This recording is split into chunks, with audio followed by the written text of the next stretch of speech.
gonna have Team Spirit and Vision. It's different between group stage and playoffs. Like everyone played different. It's just real. It's sweet, but it's time to root out who's the best from the best, and I'm excited to watch it. Yeah, I think that's also what makes this tournament mean so much, is people do get knocked out. You see the loss, that's when you see how much it matters to them whenever they lose and they come back next year. And I don't know, the storylines build and build. So I think that's part of what makes this tournament so incredibly special. Yeah, and it is the one event of the year that no matter what team you play for, everybody at the back of their minds think, like, if I win this year, what does it mean? Because I could actually be winning TI. This could be the one. And yeah, it means so much, and that's why the heartbreak also, like, as a viewer, you can feel it. Yeah, we see it. It's easy to stand up there when you're winning to celebrate what it is to be at a TI, but it's another level when it doesn't necessarily go your way. But that's the hardship of being in the lower bracket for those teams that are down there. If you're in the upper bracket, though, you're feeling a little bit better. You're just off the edge of being able to make it to a top 3. I mean, that is where these two teams that are coming up are sitting for themselves now.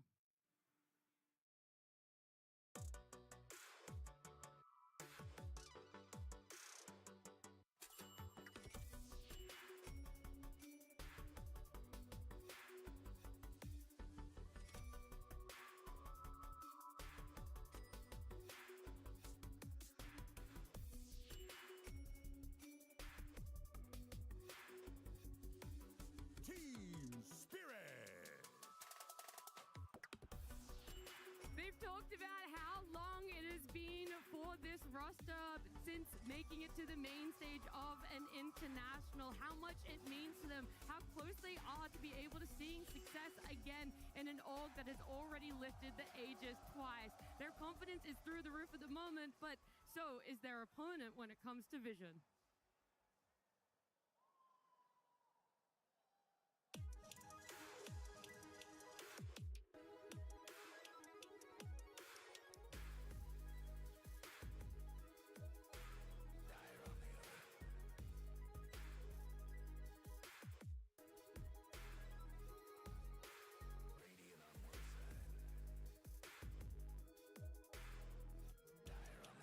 Team Vision!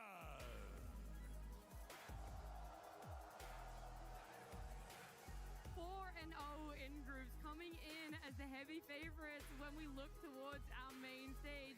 I would say, though, they have a formidable opponent up ahead against themselves here, and we're hoping that their ideas, their playstyle, and what brings these players to the forefront of our minds stays true, because that's the one thing in Insania that Vision are going to need is you don't want to end up playing Spirit's game. You want to be playing your own game.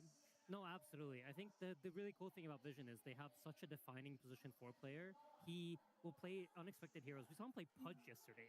And by doing that, you're always making your opponents play your style. You're playing your game. So that is one of Vision's biggest strengths. Yeah, there's such a... It's such a young, sort of like new, crazy roster. Like none of these players, if you go back 2 years, a lot of people watching Pro Dota wouldn't even know who they are. And to go from complete obscurity to the best team in the world that quickly is unbelievable. I don't think I've ever seen something quite like it before. And they are so individually talented on all of their players. And they've got such a match in Spirit. Like I couldn't be more excited for this. Yeah, I mean, when we talk about how scary Vision have looked recently in the last few months, we have to talk about Puppy joining as a coach and what he's done for the team, because he joined earlier on in the season in January. It was kind of growing pains. It happens with players alongside coaches too, and they didn't do so well for a couple of tournaments, but everything started to click. And this team has talked time and time again about how much Puppy has done for them, how he's helped them in drafts, how he's helped them shape Dota. And if we look at the screen right now, we've got the coach comparison where both Puppy and Miposhka, 2 legends in Insania, it's their first time attending TI as a coach.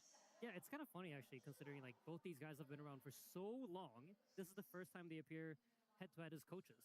I'm sure they played each other at TI 10 when Spirit had that miracle run. And they obviously won that series. And yeah. I know from Matu how much that hurt to lose to them. So I'm sure Puppy, for him, this is like, finally he gets his rematch against Spirit. Yeah, what a crazy TI history when you look at Miposhka. I mean, when you look at both of them, Puppy's so consistent for so long, and Miposhka not really at a lot of the TIs, gets 1/7 early on in the TI history, and then first, 13th, first. Like, what is this? What is this record? I remember all the way back when we ended up seeing Secret come second in the Singapore TI. We're like, the next one's Puppies. This is it. He's going to come first. And he ended up not qualifying as a player. But if you wanted to alter the story a little bit, we could just change it. The next TI he attends is his first. This is the first one he's attended since that second place that he got with Secret as a player. And it feels like he's on trajectory. He's on track. It's scripted. That's what I was saying. Yep. He just needed to make it to TI, which he hadn't been able to do for the last 3 years. I mean, it was like, what? He is like 5th, 6th, and then 4th, then 3rd, then 2nd, and then... I mean, he has a good shot. Like, the team could not be any better coming into this. I feel like the biggest part about what is giving Vision that little bit of extra oomph outside of the ideas, outside of the respect that they have for Puppy as a coach here, is the way that Satanic plays, who he is as a player as well, and the fact that they've been able to take a relatively new player that's had a little bit of Foster and Quinn, but ultimately still build him into what they need and what they want from a carry. Yeah, I think he's the single biggest talent of any player in the last year. It's crazy. People talk about this guy like he's God, and it's because he is an absolute prodigy.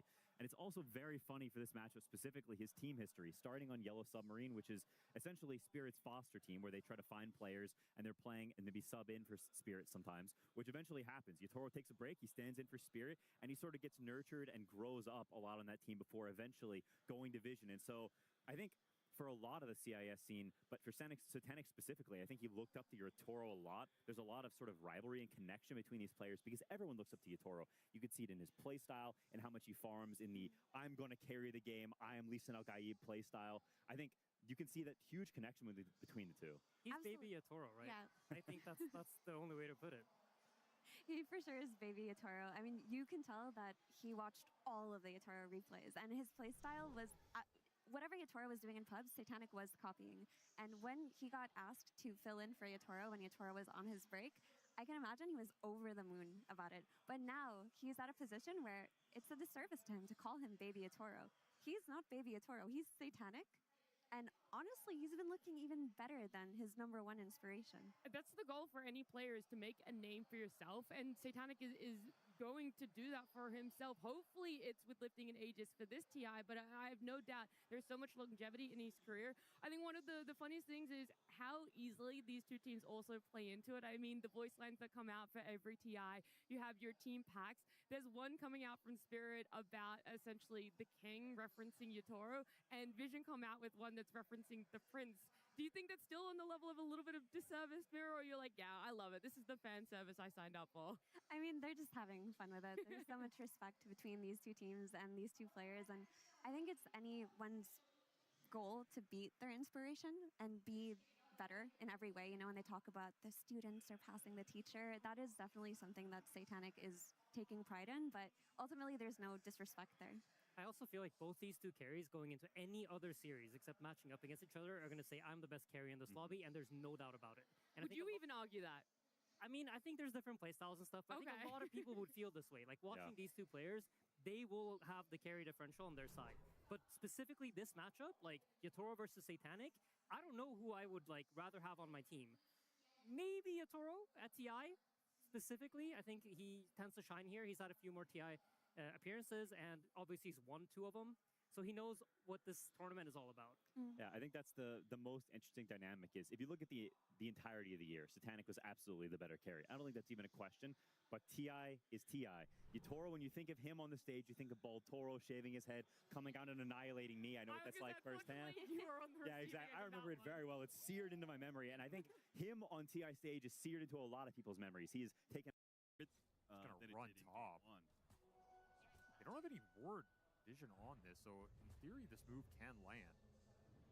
But right now, no one. He's hitting an empty lane. He's going to make the call. Hey, this Night Stalker just ran somewhere. We had the ward on the bottom jungle. He didn't go that way.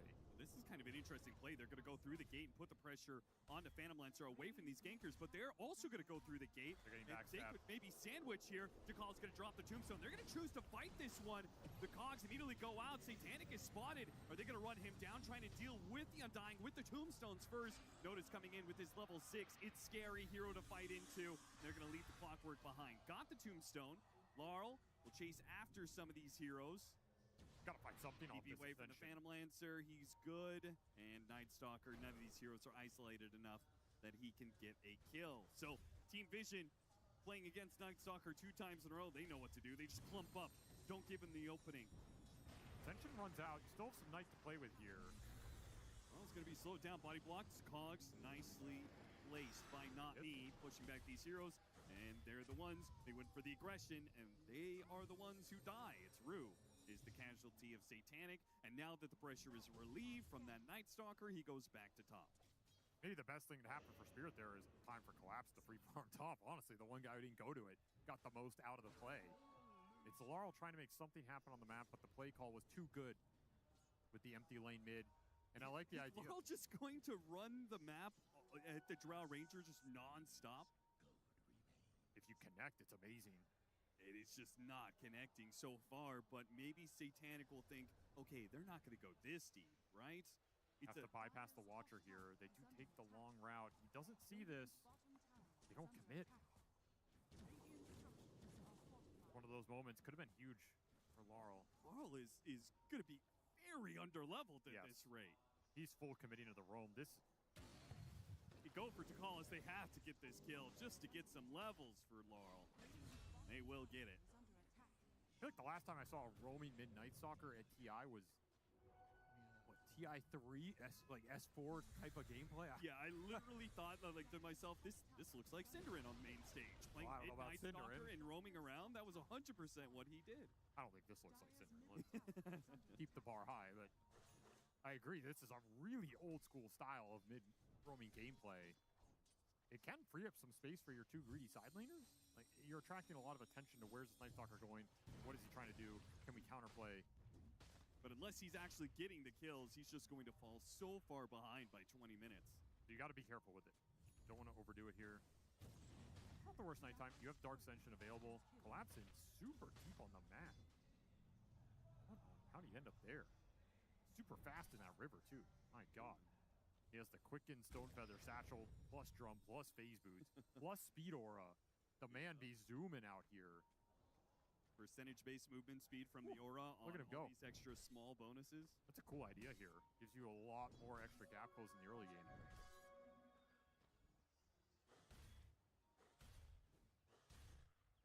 Notice did take that bottom tower eventually. Automatic kick out on this Phantom Lancer. Nothing Yatoro can do about it. And he is real fat on this Timber. We've seen him take games over on this hero. Toro got level 6 at 10 minutes. He's hitting neutrals without Doppelganger. Like, he is very slowed down, even more than Laurel. Yeah, it's looking like Collapse once again has to put Team Spirit on his back, shoulder the burden to try and close this net worth. Toro bottom. First round on the real one here. And no one commits for the kill. They do get him. Punish is going to come through from Laurel. Dark Ascension with the silence. Easily cleans up no one. They didn't even get the last hit on Yatoro. He died to the neutrals. So that actually worked out very well for Team Spirit. In particular, Laurel. Probably the best trade you could hope for right there. Yeah. I don't think Yatoro's happy about it. He has to spend some time on the sideline. That is time he needs to recover in this game. However, it's great for his Night Stalker. A little extra puck kill going Laurel's way. Yeah, Laurel's actually not that far away from Blink Dagger now. And he's got the chip best help him farm. Is this a kill? This is just an instant TP. Yeah, they've got tons of slows, no stuns. Heads up play. You're on target. Look shot, really? They're going for notice. They actually got him down to about half, but now his armor is full up. Can Yatoro finish him off here? They do manage to get him with the final nuke from Yatoro. They get that kill. That's huge. The fact that you bring the Doom, you don't have to use the Doom, and you can keep that spell on the map. You do lose your mid tower. That's costly. Nice rotation from Satanic, making his presence felt again. I guess you did have some mana burn in this lineup. It's the Cogs. Bringing that Timber's mana down low. Nice spell against him for sure. The Clockwork matchup's quite good. Always has been. Such a nuisance, man. These Cogs are so stupid. This is another one of those games, like game 1. I think it could be going worse for Spirit in some ways, but they're making some nice moves, getting some kills. 100%. They're only down 1,000 net worth. Oh, yeah. I expected them to be much farther behind. I they have hookshot up in 5. You can go for hookshot cogs into the Doom play. This can catch no one off guard. Yeah, with an amp damage, it could be they're really going. easy. Even the Timber Saw is an easy kill. Very deep. It's gonna break. Hookshot lands, managed to clear through the neutrals, and the Doom is dropped. Yeah, he's done. Can you get out though? Nicely placed. Yeah, that's gonna be a coil drop. With all this extra movement speed. He's so He's fast. gonna fight. He's gonna do with this amp damage. He thinks there's a possibility here. They're gonna deal with the tombstone as quick as they can, trying to keep their distance away from no one. Make sure that they don't die to this puck. They're just taking kills, not losing any lives. This Doom build looks insane in this game. There's so little control for him. He's just hazed it every fight. He's running the map at 525 MS, 13 minutes in. What are you supposed to do against that if you're Vision? You only have Bramble, you only have Coil. Hit him with a winner's first setup, not me. Couple cog hits. Cogs. No one doesn't land, but it doesn't matter. Got him. This is just Spirit finding openings where there are none. Like making something happen in a game that is otherwise going to look very Vision favored. And this is all without the Night Stalker playing through nighttime or using that Dark Ascension. So that's amazing. Movement speed was actually going to die to Satanic, but he was so fast he outrun the multi-shot. He's 550 in Scorched Earth. This is Okay, game pertama nih. super value in this game. Gila, langsung dipegangin sama tim Vision ini teh. Creating some space, time for Yatoro to recover here. Larl can complete his Blink Dagger with this wave and maybe 1 or 2 neutrals. You get that alongside the second nighttime, then they can start cooking a bit more. Larl's reads in the first nighttime were too easily read. Oh, dapat game kedua ya. The mobility does give way better opportunity. Udah game kedua, guys. Plus the Blink Doom coming out. Telat kita ya. Nighttime supports have ults. You have way more play options across the map. And maybe it's Vision who are going to have to be on the defensive a little bit and just try and protect the Drow, protect the Timber Saw until he's tanky enough to weather the storm. Because I don't think you can run this Timber in head first into that Doom. Another hookshot land, another great cog round of cogs. Do not me does not miss on these cogs. Go for another one. Why not? Oh, the cog expired right as he was about to get that. Mati tuh. 9 class will still tick out from the distiller. Tapi kayaknya bakal satu sama kalau lihat dari draft picknya. Karena mostly yang ngepick hero pack pasti kalah. Jadi kemungkinan ini bakal satu sama. They go for the Drow Ranger. Drow Ranger must be shut down because Satanic is about to get into an Aghanim Scepter, and that's when his farm is really going to start picking up. This move di sini yang bisa numbangin Phantom Lancer-nya cuman si Timbersaw. Unless you already have Vision there. We get one deep ward under a sentry. Managed to get the scan. But he's going to run down, and he's actually maybe going to run straight to Laurel, though the supports are connecting here. They've already dropped the Tombstone. They went for the blink onto the Drow Ranger. Didn't connect. Terrorize pushes through. Back into the rest of the team with Coil, locking down Not Me as well. The two supports Tapi sini juga bakal mati dari clockwork-nya. Not Me can't get away from the decay, though. And that's Vision just defending the Drow. Untung next stalker-nya masih bisa cabut ya. Team Spirit have gotten lucky. Indeed, Ducalis says lucky. They couldn't, they had some problems with Roshan. Oh, got the silence on no one's puck. No, but with notice here, they don't have the damage, yeah. The Doom is lingering.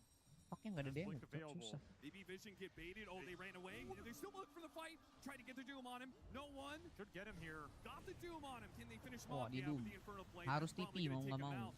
Tapi bakal mati nampaknya. The other side. Laurel almost dies there. Satanic chasing. Lihat naik stalkernya belakang. Oh, Chucky left and right. Blinks back to the other side. You can't catch this guy. He's too smooth with it.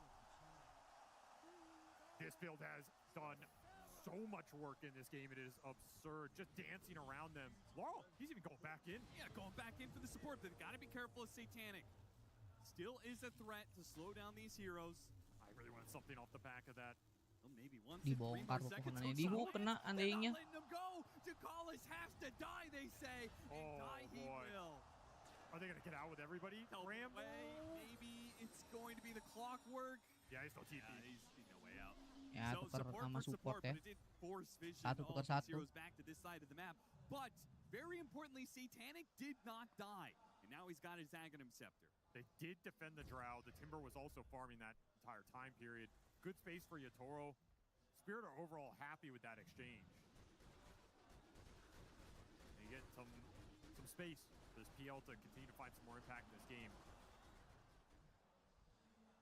he's definitely strong. You can't underestimate the damage this Family Lancer can do if he's not the one just getting focused at the start of a fight. He has 2 other cores to go in and start things for him. You also have a Clockwork to go in and start things for him.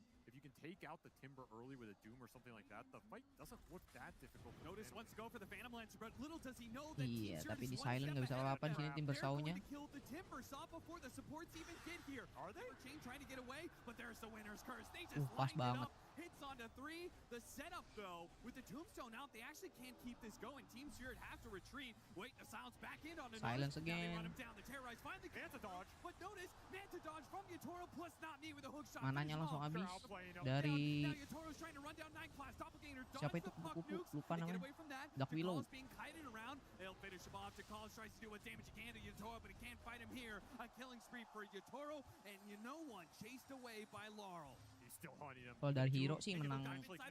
Can he kill him with just him? Collapse running. Collapse on his way. Can he get the Blink Dagger? Doom bolt the face shift. A blink away. He's got the orb out. Blink. Can he jump far enough away? They're chasing after him. He jumps the orb as far as way he can. Laurel on the hunt. All the way in. Oh, they got him. Got the silence. They don't need the Doom. They've got the kill anyway. Team Spirit. Kalah Magic draft. on the main stage. Kalah draft, guys, kalah draft. Absolutely outplaying Vision in this team fight bottom. Finding so much afterwards. So much extra gold going in Yatoro's pocket. Such a clutch Manta dodge so he can finish some of these heroes off. It takes so much time to bring this Timber Saw down that you need all this outplay to convert that fight into a win. And guess what? The spell's on cooldown. You Back still and have Doom forth. available. Now the Doom will be dropped on the Timber Saw, who's not going anywhere with the hook shot. 2 The more. kill on the Dark Willow as well. All of a sudden, Team Spirit are moving too fast for Team Vision to keep up. They have absolutely stepped up in this game too. Just out of nowhere, this game has become a feeding frenzy. Vision need to find a way to stabilize. They need to slow this game down, regroup, control the map, and not continue to bleed more kills. Because this is getting a little out of hand, 18-6. This is the pace. The Team Spirit, they bet on it 2 times in a row. It didn't work the first time around with the Night Stalker, but it's working now in game 2. The crazy thing is I don't even view their lineup as this fast. You look at these heroes on paper, you kind of have to... Doom. Yeah, Phantom Lancer takes time to come online. The Doom and Night Stalker can sometimes be a little cooldown dependent. You're really looking to really land... biggest playmaker, little skirmishes. You don't have Enchantress Bane or something setting stuff up.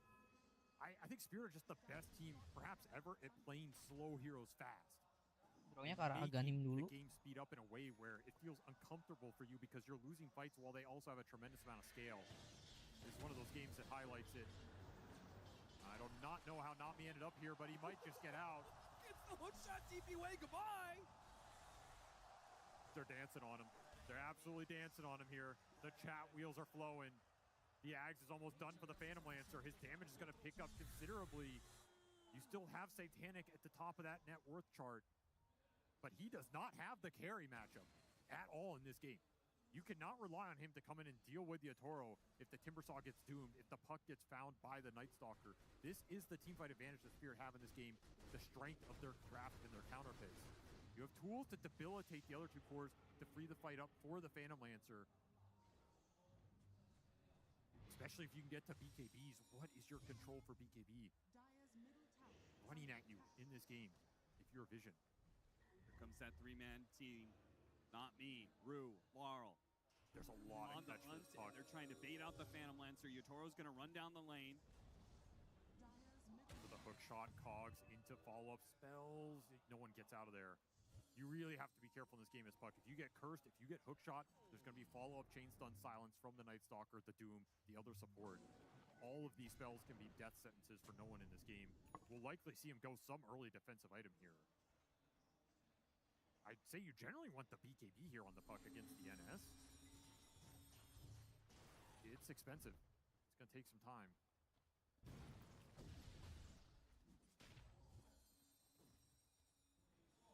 Now that they're herding Team Vision back into their side of the map. But, I mean, you said it, like Team Vision, they needed to slow things down. They're doing just that. They're getting to some of the items they need. Yeah. It comes at the cost of map control. Nice hook shot. That's an amp damage. Goes back in with an amp damage. Cash They're gone. shots the Dark Willow. Jakal's going to be up next. No escape for these supports.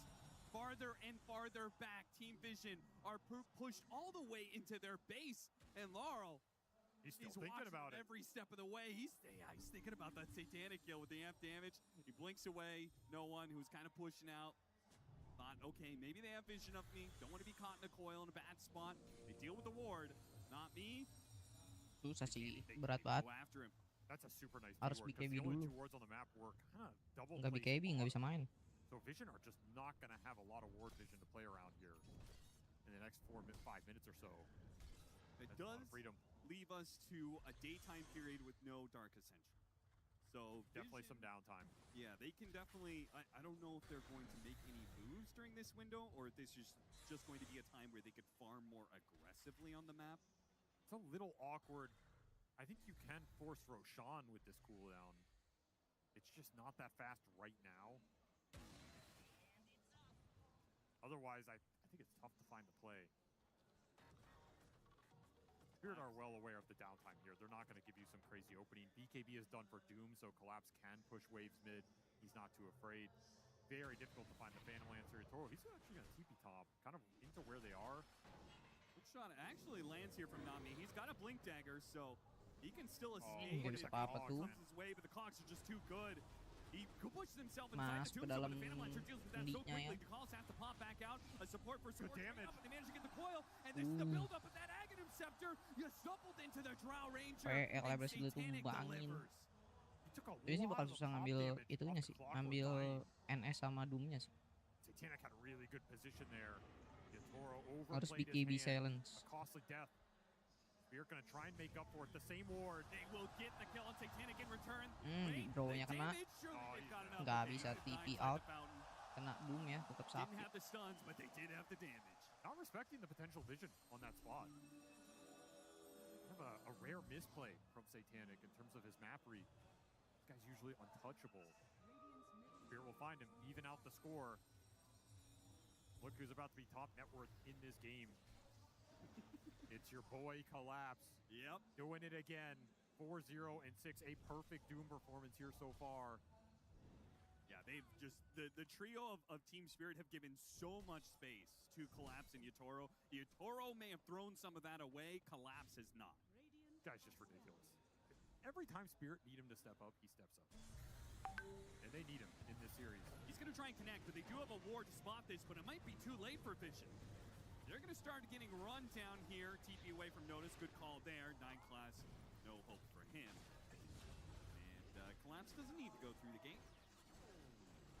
He'll stay on that top side if he wants. Laurel is going to sweep across the map. This is a scary nighttime period for Vision right now. Really scary. No one's playing out like this. He has no defensive item, by the way. Okay, Collapse trying to kill the calls on the top side while they're also going for the kill onto no one with a silence, but no one barely gets away. Nggak ada stun, nggak ada yang bisa cancel The TP. Doom. Lack of stuns are beginning to hurt Vision, that's for sure. They were very close to grabbing the puck there. And no objectives being taken. That's the other interesting thing about this game. It's just all brawl. All trying to force heroes out of these jungle areas. Tormentor's available. Roche is available. Surely someone eventually wants to try and do one here. He's so Dilempar-lempar itu doang anjay. cogs. He doesn't care if you know he's there. He's gonna burn you out with at least 2 of them every time. There's a lot of map control going Spirit's way during this nighttime, especially with the D-wards we mentioned earlier. This is kind of at the end of that 5-minute interval where Vision didn't have another set of obs to get on the map. They're flying blind here in this nighttime. They're very low on information. You don't know if this PL is just trying to do the Roche right now. You don't know if the Night Stalker is running at you. So you're very clumped. You're very grouped. You're playing defensive. Need to get this mid lane out so you can just see something in this game. Draw-nya masih paling kaya tapi harus udah BKB belum. Maybe you don't die as much, but you fall behind in net worth. They're not down that much. We'll see how that grows over the next 3.5 minutes. This nighttime pulls through. Right now, Spirit only up by 4K, though they are threatening Roshan in a way. Something Vision kind of have to clump up and deal with. They're definitely getting the clump out of Vision. Mulai dicariin Draw Ranger. Spirit not clumping at all. You've got Collapse from the top side, Yatoro bottom, Laurel sweeping through the map, same as the supports, but in different areas. Nyariin Draw dia. It's rare we see Vision put in this situation where they feel they have to just kind of move as a 4 or 5 man ball. They're usually very efficient on the map, always looking for some sort of setup play. 9 class is one of the best killing Mau supports ke arah of all butterfly. time. There's not enough information to look for that type of thing. Menurut gua sih masukin yang lain dulu ya. Sini Cikudo, welcome. Dota, lagi nonton Dota gue, nonton TI. Tetap aja Frozen nih itu. Sama aja Frozen. Lagi live di YT gue. Lagi sambil di YT. That's what it feels like. Right? Like you have so much map control. I would be really tempted here. And again, if you're not going to do the Roche, you're just conceding an even map state division. Dota meta lagi kah? Enggak, lagi TI. It's not going to feel great 3 or 4 minutes from now. Masih ada aja yang main sebenarnya. I mean, in a way it's working out for them because Vision keeps playing to this Roche and Team Spirit's not doing it. Collapse trying to make the jump with the Congregation to the deep. It doesn't land. He's going to have to bump BKB. Immediately Dooms up. Timbersaw goes to the TP away, but they're overwhelmed. There's just too much damage. The curse first in the back catches more. The hook. The undying. No, hook. Temennya dibunuh teman sendiri. Wah, tapi BKB juga dari Next Stalker. Draw-nya coba hit. Belum ada sataniknya. Nanti nunggu satanik ya. Sekampung, cok. Langsung di-call GG. Indo ikut enggak? Ada player Indo tapi di klub lain. Di klub luar. It certainly looked like DL just was completely out of control there. Another sick mana dodge on the Terrorize. You don't have control. You're getting run down. Game ketiga lagi ya guys ya. Game ketiga is real. Siapa yang bakal turun ke lower bracket?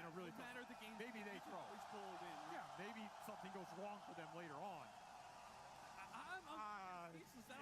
Like a tilt, and I don't fully understand why. You know, like, okay, they got, things really snowballed really badly, and that, what, it was like 15 to... Okay, but here's the thing I go back to. You lose that fight, you get team wiped, you're going to be down 12 or 13K, they get Roche. That game state's terrible. But what you have to say is you had 2 picks to counter this Phantom Lancer. You should not be in that game thinking to yourself, man, we're on a clock, and the second the PL wins one fight, this game is over. Because if you're in that situation, you feel that way after you had 2 core counter picks this hero, then you're in for a rough draft game 3. Like, he's got first pick Phantom Lancer, and yo, what are you doing? I mean, Yotaro might want that purely because of the fact that he didn't get to play a game. He, like, showed up to one team fight, said, hell yeah, this is great. Wait, the game's over? What happened? All it takes is a couple Manta dodges, and suddenly Vision are Manta dodged off the stadium right now. Brutal stuff. What a way to that game to end. Spirit even up the series against Vision. An unprecedented, I want to say, early GG out of this game. We don't normally get that at TI. Teams fight till the very end, the bitter end. But on the side of Vision, they say, we realize we don't have any answers to this Phantom Lancer. Had way too much time for himself to be able to get online. And Insania, we heard Cap and SVG mention it. You had a lot of the draft to do it. You had what should have been a slightly better lanes for yourselves to be able to snowball into something, but Spirit really showed up for game 2. I mean, I think Spirit just completely played like 5 times better. It was just unbelievable. It wasn't close. They out-execute them. I think they have a much harder draft to play. I think if I'm Puppy, I look at these heroes, I'm like, yeah, I like our draft. We have good setups. We have good ways to snowball this game. We have ways to deal with PL later. We have a pretty free puck game, but somehow Spirit finds like these small openings.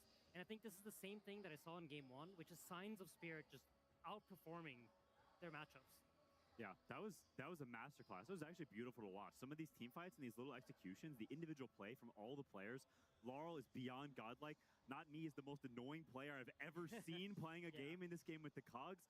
They all stepped up. Pio with the Manta dodges like he's Arteezy. This game was like, holy crap, that was impressive. Yeah, I just love to see Laurel not be shafted, to be honest, because people forget Laurel's also a TI veteran. He does have an Aegis under his belt. He has delivered many times for this team, and if you put him in a position where he gets the counter pick and he gets to play the game, you can absolutely depend on him. He's such a dependable player, and the end-all be-all Yotaro strategy, we didn't see it in this game too. It looked infinitely better. Yeah, I fully agree. I think, honestly, that the fact that they gave Laurel a real game and he wasn't just completely sent to the Wolves was a huge and pivotal turning point. Like, Laurel was everywhere. He's a part of every kill.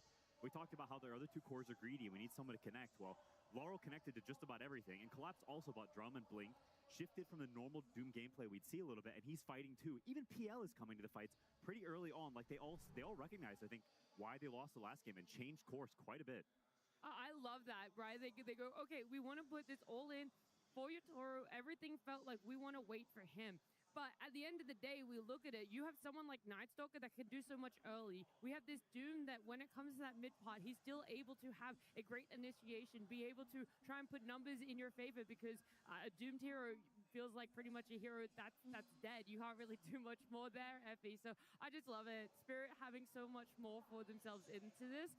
But at the same time, like, you see these cores building up for themselves. The Winter Wyvern is the one, again, for me that I want to go back to because you like to pick something up, whether it's to dissuade the Lone Druid, which has been favorable for these two teams or not, still ends up having a great impact for them and not just this dead weight of a support that we picked early and then didn't amount to much. For sure. I mean, Rue is such an impressive player, and one of the things that goes understated about Rue is that he doesn't need to be the main character. Like, picking up a Wyvern early in the draft just for the sake of the draft and not for his own gameplay, and just kind of being a guy who's just going to be able to help his team with team fight, he does that very well. He was able to take a step back and allow Not Me to take his role as the position 4. He transitioned to position 5 comfortably, and that's not something, Aiden, that most people can do. Most people don't want to give up the role they've practiced for so long. It's also, you underestimate how different position 4 and 5 are. I think for many, many years, they were quite interchangeable, but I think the skill set that players have developed over the years as a 5 and a 4 vary greatly. And Rue, honestly, he's not been around for that long. Yeah. He's been on the pro scene for 2 or maybe even, is it 3 years? I think it's 2 years. I want to say 2 because it was that time where we saw a lot of Spirit plays take a break right after the... What was it, the Seattle TI, the Copenhagen TI? That's where he came in. A couple of people took breaks, and then we didn't know how long he was going to stick around, who was going to come back for them, and it was this sort of soft way of them wanting to replace Mira, who used to be their position 4. Yeah, he joined after TI 13, and it's just been a really incredible journey for him. You always sing his praises about how he's I such think a good player. when he first came to Spirit, I honestly thought he was quite a weak player. Like, he came up from the tier 2 scene, he didn't have the experience, and I remember laning against him, it felt like this guy is like, does not know what he's doing, and we used to make jokes about how Collapse misses Mira all the time, but by the end of that same season, it was incredible how fast he learned, and that speaks to his talents. Like, it's very difficult to learn Pro Dota that fast as he did, and now he's transitioned to 5, and I personally think Spirit's support duo is the best support duo in the world. Yeah, I know when I play pubs with this guy, he's just always in the right place at the right time. Some players you play with, I wish this guy was here, or why isn't this guy doing that? With that guy, it's like, man, he's here. That's awesome. Like, it's the whole feeling is like he just is always in the right place at the right time. When Poshka says he's, trying to teach them and they learn slowly, but they're learning, to me, that's what I think of. This guy, I feel like he just gets better over time. He's like the opposite of milk. He is just, I don't know, he's just a beast. Wine is normally the opposite of milk, by the way, Quinn, in terms of aging. I'll note that down for future use. You can have that one for free. He really is a beast. But I do want to talk about how Team Spirit channeled their TI magic in this game too. We can praise the support duo over and over, but I really do think Yotaro, Laurel, and Collapse delivered. Every single one of them brought their A-game, and something that they did this game that I thought was so cool was that they brought all 5 of their heroes to the safe lane early on. They all connected to PL, and they killed the Timbersaw that was diving his tier 1. Usually you don't bring both of your other cores from other lanes to early moves like that. Yeah, and I think this is a really old concept of Dota that we've talked about earlier on the panels too, but you pick slow heroes and then you play them really fast. You have this PL that's considered a slow hero, you have Doom that's also considered a slow hero, and the way you buy time for yourself is by connecting to these early moves and finding the opportunities where you can outnumber your opponents. Because every time you get kills, essentially what you're doing is buying yourself more time.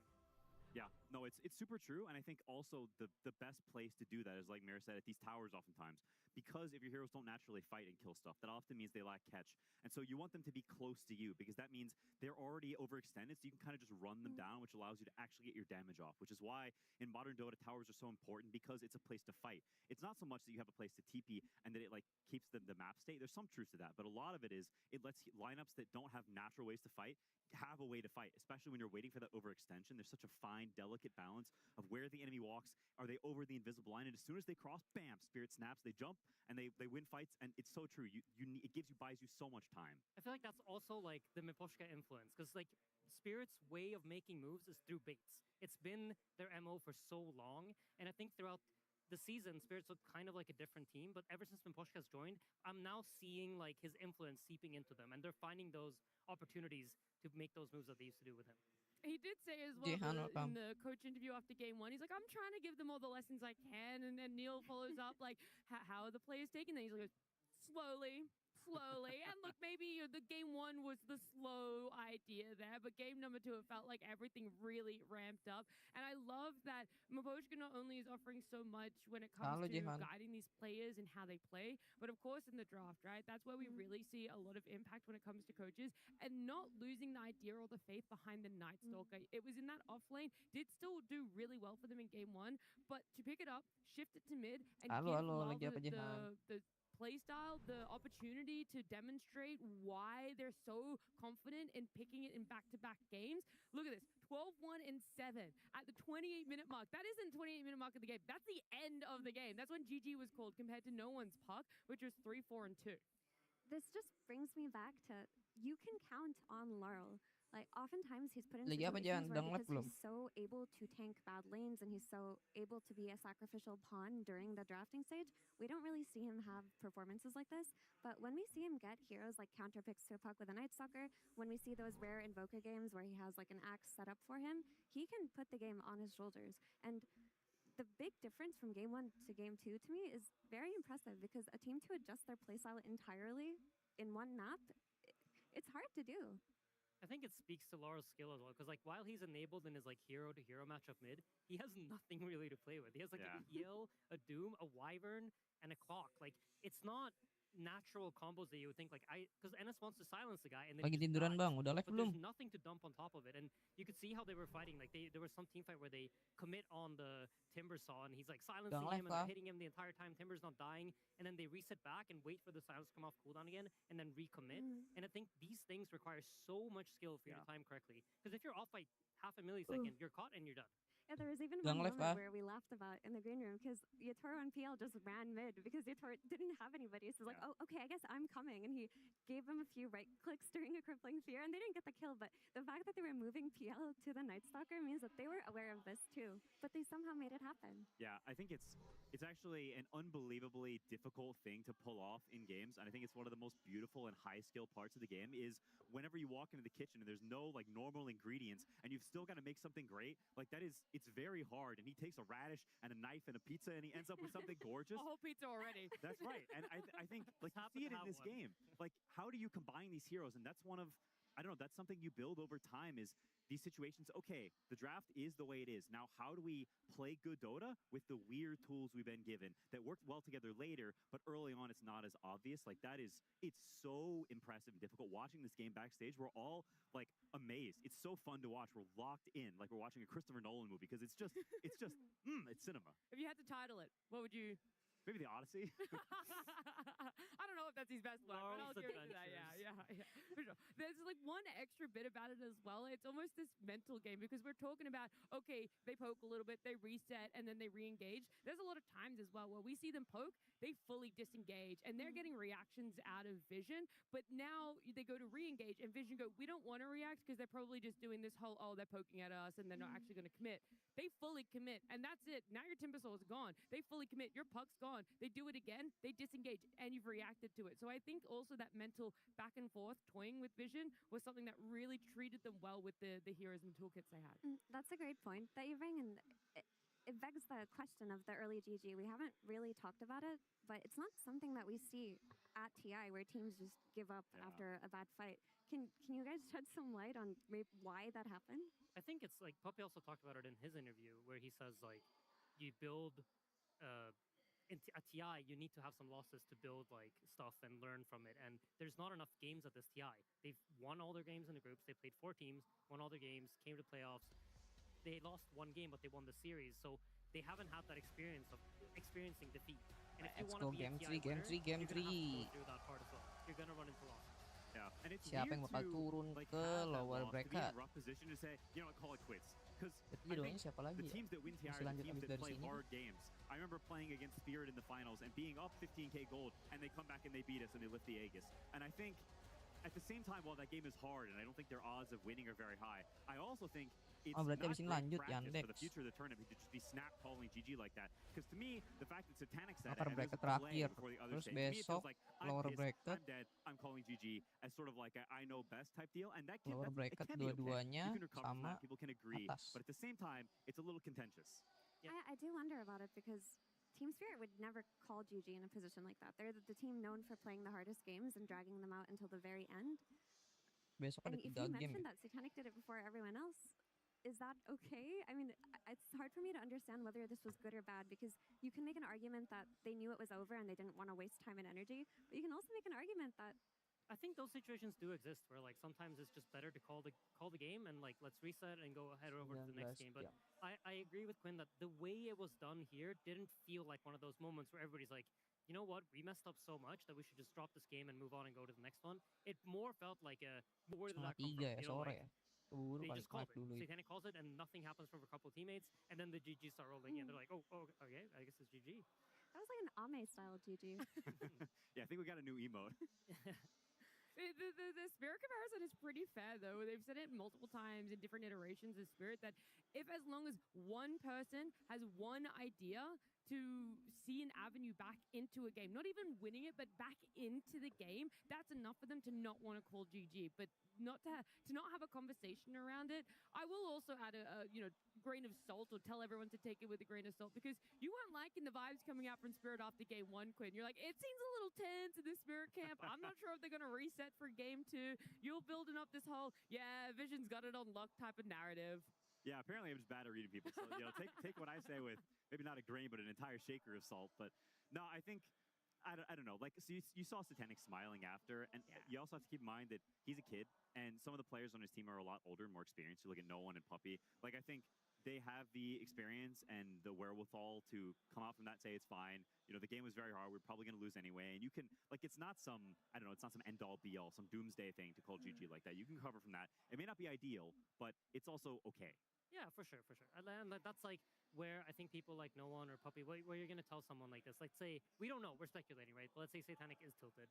You tell him like, these opportunities, there's only so many of them that you're going to come across. There's only so many times you're going to be at TI main stage with a good team around you coming in as favorites. And let's not waste this opportunity by being upset in this moment.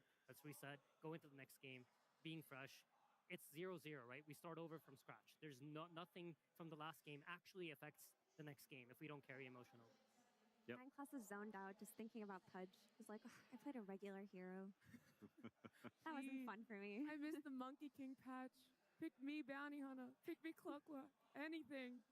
Yeah, I think, honestly, his progression as a player is so interesting because he was one of the most unique players ever whenever he first entered the scene. The way he played Dota was unlike anything I've ever seen. It was completely bizarre and strange. And to then go from the weirdest player ever to now someone who plays normal heroes and is a cog in a machine rather than some other machine entirely, that's such a wild transition.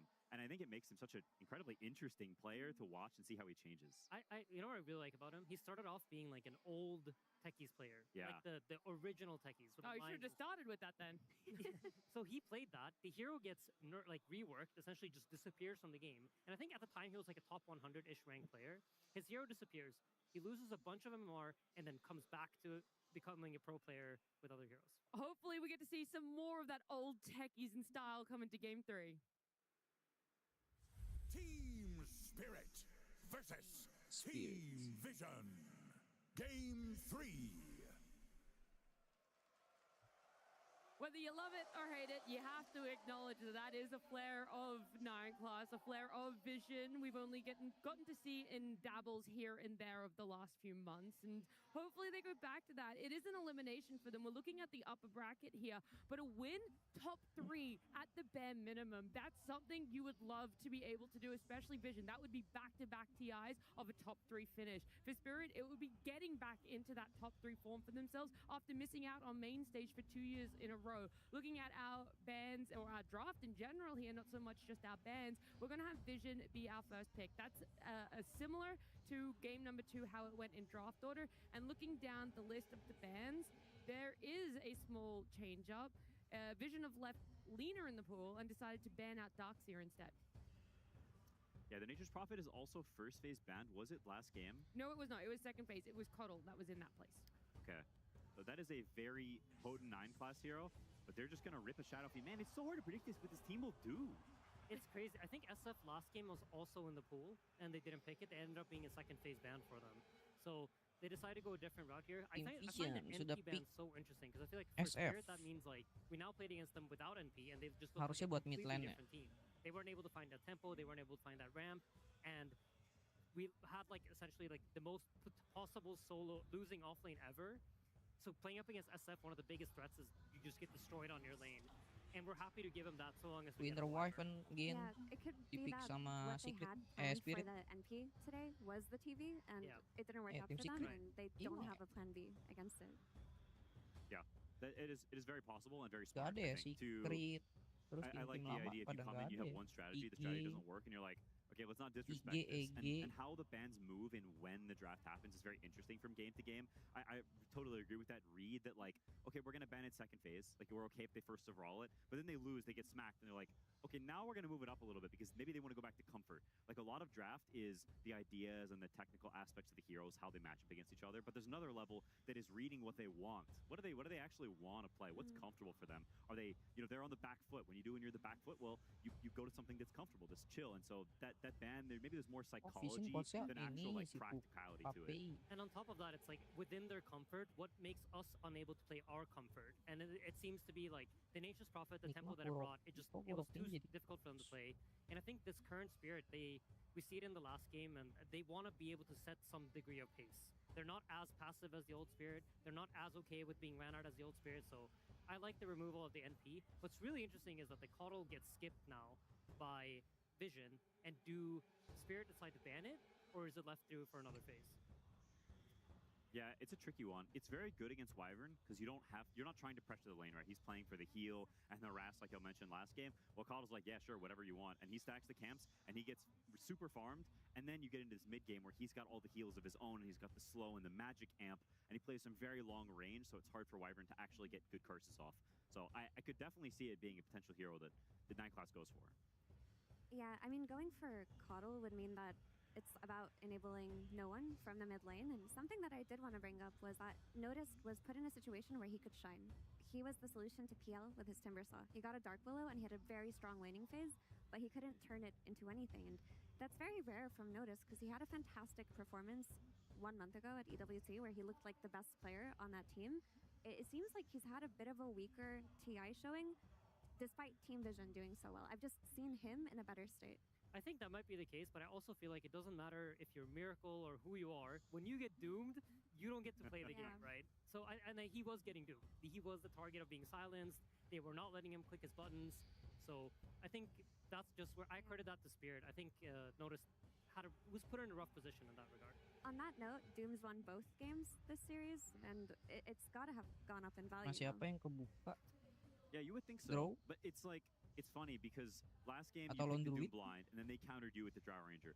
It's a slightly different tone in this game in that you would be picking Doom into Shadow Fiend, which is also one of the biggest counters to Doom. And there's a bit different picking hero and saying, counter me, compared to seeing a counter and said, I'm down to be countered, and just walking right into it. Like, there's a different feeling to that. Yeah. I mean, this pick is really interesting because usually, like, you're on second pick, you pick a support. The next follow-up pick that you want to pick here is core. Also, we didn't mention it, but the Coddle is banned. So Spirit recognizes the same thing that we talked about, where they are going to be able to dodge the lane that way. And for Wyvern, you absolutely do not want that. So yeah, here you generally try to look for a core hero, but this core hero is very blind. Like, you only see the SF. SF at the moment is a hero that's quite stable in almost every single game. I think it's quite hard hero to counterpick just like 1-to-1. Usually you want to set up a strategy that beats And it sekarang at the pick end of the line. Invoker. Wow. Wow, good? Or Wow, good. Okay. A bit surprising because I think Invoker Spirit's not been a team mid lane. that's prioritized Invoker a ton, but in the same way that a Coddle would be good against a Wyvern because you outrange him and you play a slower fight, it's the same way that Invoker is good against Shadow Fiend. Shadow Fiend wants to sit there and hit people, and he's a stationary dude, and he's getting Tornado, he's getting Deafening Blasted, Cold Snapped, and getting kited, and so we can't actually get all of his immense damage off, and so I think when you Apa combine that priority with pick Winter kedua Wyvern, yang akan it's dipick a lineup sama that Team makes it Vision? very difficult for Shadow Fiend to actually function because he gets kited, and people get Cold Embrace that he goes on. Yeah, I mean, for me, it's just Dark Willow? psychologically, it also says that Undying? Team Spirit, after that game too, they're like, we love you, Laurel. You're good at Dota. Like, let's go back to some of our old school strategies, because while we only saw him play Invoker one time this TI, it is a strategy they used to run often, particularly with Axe on the offlane and like a stunning carry from the safe lane, like a Tiny or a Sven or something, and they would just give him as many Sunstrike kills as possible, then he would run over the map. I think it's also cool that Mirana juga Invo masih is bisa. one of those heroes that can kind of play a lane and have very low CS and recover his game through kills, through Sunstrikes on the side lanes. So you pick him quite early and you tell Ember Vision that you can counter Spirit. me, Berarti and I'm gonna be fine SF-nya with that 'cause I bakal can cover ada another di wave. safe But they lane decide atau to di go with carry. Ember, which is another hero that's a little bit of the same kind of thing. And I guess Quinn, you can explain it better than anybody. Yeah, I mean, the hero is just like these two heroes. They lack a lot of solid lockdown. So if you get cursed and then there's an Invoker there, how can they kill you, right? You can just press Slight and Remnant away. And on the inverse, you've got Chains, you've got something that can really hold the Invoker in place, and you've got the Shadow Fiend who's being kited. And so these follow-up picks, you want them to have tools to actually lock these Spirit heroes in place, to let your Shadow Fiend have a way to interact with the enemy heroes. You're enabling this hero that has been countered, and so you need to pick stuff to help him get back into the game as he's been taken out a little Hero-hero bit berdamage by the nih, Invoker, udah dua Wyvern, and nih. Ember, And Dark Willow You've got multiple as rooms, a lots support. of disables, lots of stuff to help your Shadow Fiend. I think these picks with your first pick make a lot of sense. Anjay, Baby Rosan gak tuh? Baru beli kan tuh di situ tuh. We have the Slark against the Ember that is like very Bawa one-sided. Baby Rosan dia, against Cok. Puck that to some degree is very one-sided as the NS comes online. But Invoker and Ember are like classic honest mid heroes. It's like skill heroes that don't necessarily screw each other's game over, and they're both gonna have like a decent chance to play the game. Yeah, it's cool, and I think it's a lane that can swing one way or the other a decent amount, pending skill. Like I think it can be a lane that can be 60-40 either side, and there aren't many matchups that actually can be like that. It could even go further than 60-40 depending on skill. So I'm looking forward to see how they lock in for the game 3. Underlord. Do you guys think that Largo may be an And issue Lion. for Team Spirit? Because you've got this Ember, like Ember-Largo combination popped off quite a bit. Is it something they're concerned about? Lagi-lagi tim Spirit Do they ya, want to ban it? Do they want to dengan just mencoba let it dengan happen? banyak How do their heroes crowd fare against it? control. In my mind, Invoker is quite Dengan good banyaknya against Largo stunner nih because di he has sini ya. such high single target burst damage when he clicks all his spells on one dude. And they have the Finger of Death, they have the Underlord, they have a lot of like damage that they can just pump onto a target and keep him in place. So I'm not sure. It might still be a good pick for them, just like you said, because of the innate combinations that they have with their own heroes. Rubik But oke sih, love Rubik sih. these heroes from Spirit. They see Ember. Ember Wukong, likes welcome Wukong. mobility. He hates playing his instant disables. They go strongest disabling offlaner into strongest disabling +4. Yeah, it's a great response. Spirit loves making sure that none of your heroes are immortal. They hate when one guy is untouched and has a free game, and they love to respond in ways that we can always kill everyone. We don't want to have a situation where you're immortal. I think that's Berarti dari Spirit's worst Spirit nightmare tinggal as a team, and carry-nya so aja. this directly addresses the Ember, but good old Satan's back in the game. I mean, Doom won both games so far, but I will say it looks like a less scary hero versus Spirit than it did in the game 1, where they had one core in the Terrorblade, and they had an Ember that was shut down, so there wasn't really a means to play against the Doom. This time around, the Underlord's going to be strong. The Invoker's gonna have a game regardless of what happens, and there's still the Yatoro hero that you don't see. So there's a tri-core that you have to pick one, and the other two can carry the game after that. And Support when H Doom lagi plays nggak sih? against dual-core, tri-core lineups, it's a lot more complicated than it was in game 1. We were playing Guess Who with that shot, by the way. Do you know whose back of the head that was? I believe that's Zhao 8. It was, yeah. Yeah, okay. Yeah, I was curious whose back of the head is so significant. That makes sense. Guy winner. Yeah, I think the other element of why it's a trickier Doom game is they've got a lot of ways to disengage. Yeah. If he dooms a guy, suddenly he gets cursed.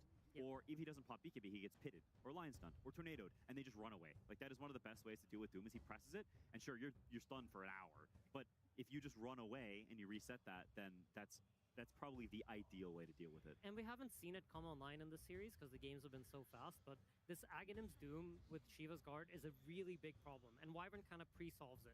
Because it's one of the few ways that you can peel that Doom off of yourself, so you can play that game out. I agree. It doesn't look as quite as scary like end game and boss Doom in this game. Oh yeah, you know who's missing though is Yatoro. I was going to say it, but he's overall last pick, so I was like, I kind of want to focus on Vision a little bit more, but gosh, there's always a joy in knowing that Spirit are going to last pick overall a Yatoro hero, but he is going to see everything before we even get to that. This position's kind of interesting when you're Pulse 5 because you're not used to getting last picked, right? When you play your practice games in your pubs, you're almost always first picking your hero, and being in a position where you get to see the entirety of the enemy draft, it kind of can get into your head of like, I need to find something special. I need to find something unique because I can finally last pick my hero with all this information, and I'm going to pick the hero that people always first pick in Mirana. It's a good combination with Ember's chains. It'll give them a lot of kill threat early on. Like, this support duo with Ember is very strong. There's a lot of damage, there's a lot of layering stuns, there's a lot of follow-up. The only thing that Mirana lacks this game is a save. When you play against Lion drafts, it's going to be, oh, we're going to blink Hex, insta-burst you, and you're going to die. There's nothing really offsetting that for Team Vision, so they have to be the aggressors with the way that they've set their draft up. I think Mirana's only way to become a save in this game is to buy a 4-star. And or a really Wind good... Or a Wind Waker, yeah. But that's very far down. If it gets there. Yeah, exactly. So you see on Spirit's side, they have a lot of stuns that they want to throw damage on top of. And 4-staff is the best way to like break those kinds of combinations. I mean, this Sven is just setting up for Laurel's Early-nya bubuk sih, tapi ketemu Doom. We mentioned stuns on side lanes. That's what you need. Yeah, how early can Sven end up joining, right? Because that's what we also kind of liked in certain games that Spirit have won for themselves, is Yatoro being able to do either early rotations mid, going through those twin gates, joining team fights between the 12 and 15-minute mark. I could definitely see something through the twin gates, and I could see people come to him with the Underlord pit. It is a game where I think they're going to have to get creative again, because Invoker, super stationary. Sven, typically very stationary. And same with Underlord. He wants to gate into things. And so I think it's a game where Spirit, they have to exercise those Dota memories and the muscles of the things you've seen, how you can combine heroes in different ways, because it's not overly clear. I do like it, though, conceptually. Like, you have the Lion plus Pit set up on the side for Sunstrikes, then you have the Sven and the Wyvern who are also going to be able to give them to Laurel, and this BKB timing will be strong. Like, you've got the Warcry armor to fight into a Shadow Fiend. His biggest strength is, minus armor, and you're protecting your whole team. The God strength is really good against Doom, because if you get doomed and you've ulted, it doesn't matter. You're still going to have impact in the team fight. So it makes sense. Yeah, and to tie back to Quinn's point earlier, nobody's unkillable when you play against Sven. And nobody's unkillable when you play against Sven Invoker. I feel like Spirit has all the damage in the world, and they're going to have options to play this game out. You know what I love the most, what you've brought up in the last couple of days in Senior, is having two heroes that can always be together to kill it off. And is that what you see a lot in Spirit's draft, that any combo of two heroes are going to find something successful for themselves to have that aggression, to be able to snowball in what feels like a new Spirit playstyle? So in this game, like, any two heroes, yes, but it's not any two heroes, because at all times there's an Underlord Pit and there's a Sunstrike. Right. So even if you're only two, you're actually four. And that is a power in of itself. Supports are going to be very enabled to make moves. Yeah, I love Spirit's draft this game. I think it's a step in the right direction. I was so impressed by the gameplay last game. I'm Spirit all the way. They're just too cool. And Mira, very quickly, last one. You're also Spirit all the way. You loved their adjustments too? Yeah, I love the draft. To me, it makes sense on paper, but Vision are a very strong team. They have the means to make a lot of early game moves, and they're going to have to be the ones to set the tempo here. Well, the fun and the narrative of our Vision up against Spirit matchup here is the King up against the Prince. And we have our own King and Prince. It's Cap at SPG.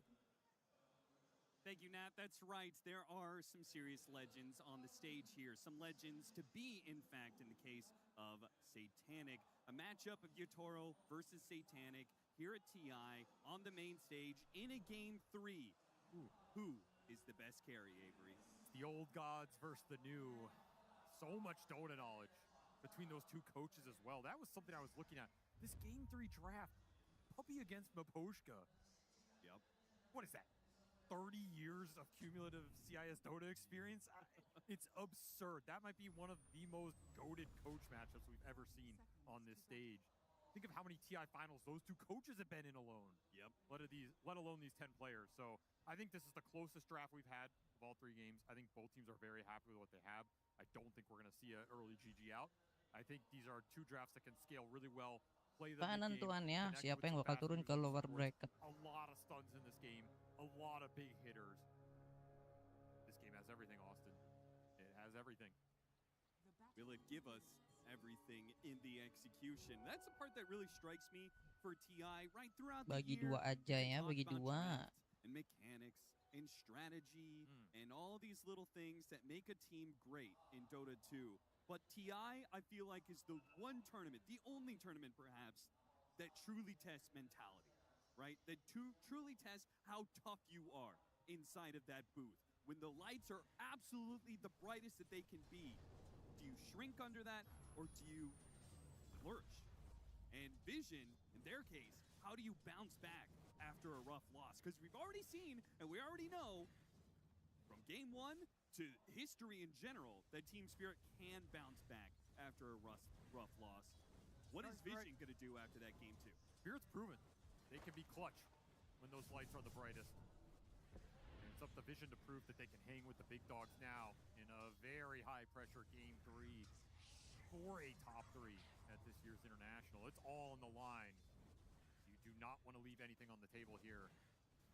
Get into a laning phase that has some very interesting matchups. That first pick, SF for Satanic, trying to bully a melee hero. That Ember counter pick to the Invoker. There were other options in the pool, but I think they wanted something just more versatile for the game.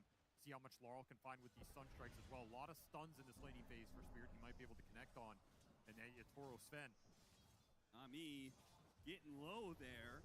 An early blood grenade thrown out, and then a bit of a pressure thrown Kena down di net so lagi, far. Team Spirit have not given up that first blood to a Shadow Fiend who can be an absolute menace in the laning phase. We've got the Ember Spirit versus the Invoker mid lane matchup.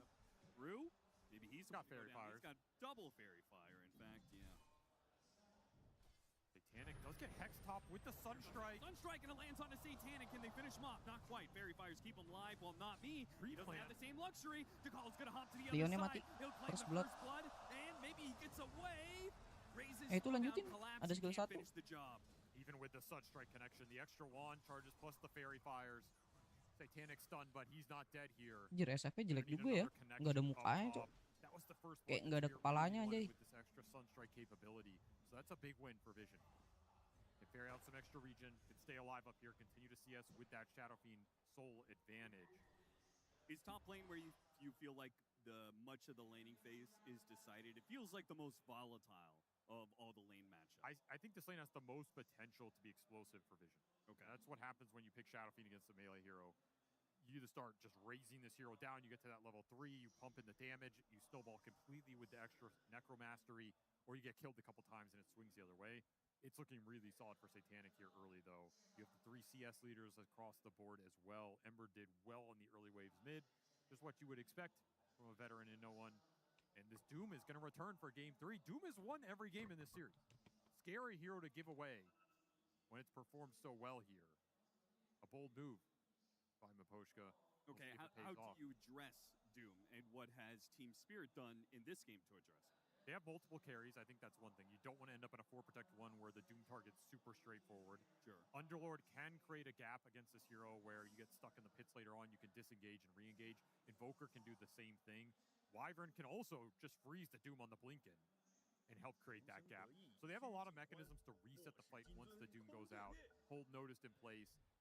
And then either just completely disengage or buy time for the Doom target to look for the second half of the fight. I think that's mainly what you're trying to do here. You can also just try and start things on your turn, jam in damage with Alacrity Sven, blinking, stunning somebody, and just bulldozing through them. Very little BKB control in this Vision lineup for the Sven when your Toro goes in, if he can get big. Got him on the Bramble, blood grenade slowing him down. Notice Steve, though, he, maybe a misclick there. I think he went the wrong way around the trees. He popped Scorched Earth, but didn't really get anything for it. Unfortunately, Dark Will aggression never really going to get punished just because Zero has Shadow Realm to get out if necessary. Rue's going to get a bit low. The Sunstrike's going to land, and Nightblast, it's baited in by Rue. You have all these stuns. Sometimes you don't need it. Just land a casual Sunstrike, help Rue in that trade, some extra gold for the Invoker. These lanes are really going Vision's way in terms of just the straight up CS. So you got to nab some extra kills here and there where you can, or at least maybe get some stacks up. That is something else we could see this top lane fall back on if the lane just becomes too overwhelming. Because right now, Satanic is taking control. The CS department, threatening that triple range. In the mid lane. Laurel is 11 and 5, lowest CS of all the cores. He's feeling the pressure right now. I think Spirit have had the slower start in lanes all 3 games. Yes. And they're not a team that's afraid of taking that route towards victory. They don't need to win lanes. They don't even need to win the early game. They probably don't need to win the mid game. They can probably start losing most of the late game. And if they find that one fight, that's all it takes. Yeah. So you really have to be careful. It laid down, trying to get Collapse away from the SF. Quick Hex, turn around, Blood Grenade. Does have a Lotus. Ultimately, 2 hit lagi tuh. fading in, trying to hit that Sunstrike. Not going to happen. Not me is going to die to the raise. Nanti juga satu lagi bisa kali underload-nya. Yeah. You're trying to bait with wand charges and all these Lotuses and Fairy Fires. Both teams are thinking about this Sunstrike a lot. The aggressive. Oh, Mirananya belum megang arrow. Pays off here, and Yatoro, he's just getting his regen burn down here, even if he survives. Well hit. It's going to be close call. Couldn't get through the Cold Embrace heal. TP's Does a bit too much. Not me. TP's in. What'd you make of the Lion pickup anyway? Not a hero that we see a whole lot of. Definitely an outlier for this event. It was performing pretty well over the course of the year at various points, and then just fell off for this tournament in the last month in general.